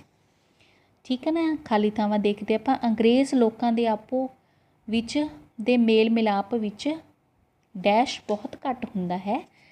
ਕੀ ਘੱਟ ਹੁੰਦਾ ਹੈ ਉਹਨਾਂ ਦੇ ਵਿੱਚ? ਮਲੀਨ ਭਾਸ਼ਾ। ਠੀਕ ਹੈ ਨਾ। ਜਿਹੜੀ ਭਾਸ਼ਾ ਮਲੀਨ ਹੁੰਦੀ ਹੈ। ਡੈਸ਼ ਦੇ ਸਾਹਮਣੇ ਆਦਮੀ ਦੀ ਹਉਮੈ ਦੀ ਆਗਿਆ ਨਹੀਂ ਹੁੰਦੀ। ਉਹ ਕਾਇਰਤਾ ਜਾਂ ਕੋਝਾਪਣ, ਮੂਰਖਤਾ ਮਹੱਤਤਾ ਉਸ ਦੀ ਦਿਖਾਵੇ ਕਿਹਦੇ ਬੱਚੋ? ਤੀਵੀਂ ਦੇ। ਠੀਕ ਹੈ। ਇਹ ਆਜ਼ਾਦੀ ਦਾ ਜ਼ਰੂਰੀ ਅੰਗ ਹੈ ਕਿ ਇਸਤਰੀਆਂ ਨੂੰ ਲੋਕਾਂ ਦੀ ਬੋਲਚਾਲ ਤੋਂ ਕਿਸੇ ਕਿਸਮ ਦਾ ਡੈਸ਼ ਨਹੀਂ ਹੁੰਦਾ। ਭੈ ਲੰਦਨ ਦੇ ਘਰਾਂ ਵਿੱਚ ਬੇਟੀ ਜਨਮੀ ਤੇ ਡੈਸ਼ ਨਹੀਂ ਹੁੰਦੀ, ਮਤਲਬ ਸੋਗ ਨਹੀਂ ਹੁੰਦਾ। ਠੀਕ ਹੈ ਨਾ ਬੱਚੋ, ਇਹ ਸੀ ਸਫ਼ਰਨਾਮਾ ਅੰਸ਼ ਲੰਦਨ ਤੇ ਲੰਦਨ ਦੇ ਲੋਕ। ਤੇ ਸਾਰ ਆਪਾਂ ਲਿਖਣਾ ਹੈ, ਇਸ ਦਾ ਪੇਪਰ ਦੇ ਵਿੱਚ ਆਏਗਾ ਤੁਹਾਨੂੰ, ਅਤੇ ਉਹ ਤੁਸੀਂ ਚੰਗੀ ਤਰ੍ਹਾਂ ਜੋ ਸਫ਼ਰਨਾਮਾ ਅੰਸ਼ ਹੈ ਉਹ ਸੁਣ ਕੇ ਤੁਸੀਂ ਲਿਖ ਸਕਦੇ ਹੋ। ਠੀਕ ਹੈ ਬੱਚੋ, ਉਹ ਦੱਸਣਾ ਹੁੰਦਾ ਸਾਰਾ ਵੀ ਲੰਦਨ ਦੇ ਵਿੱਚ ਹੈ ਕੀ ਹੈ। ਅਤੇ ਸੁਣਨ ਅਤੇ ਸਮਝਣ ਲਈ ਤੁਹਾਡਾ ਬਹੁਤ ਬਹੁਤ ਧੰਨਵਾਦ।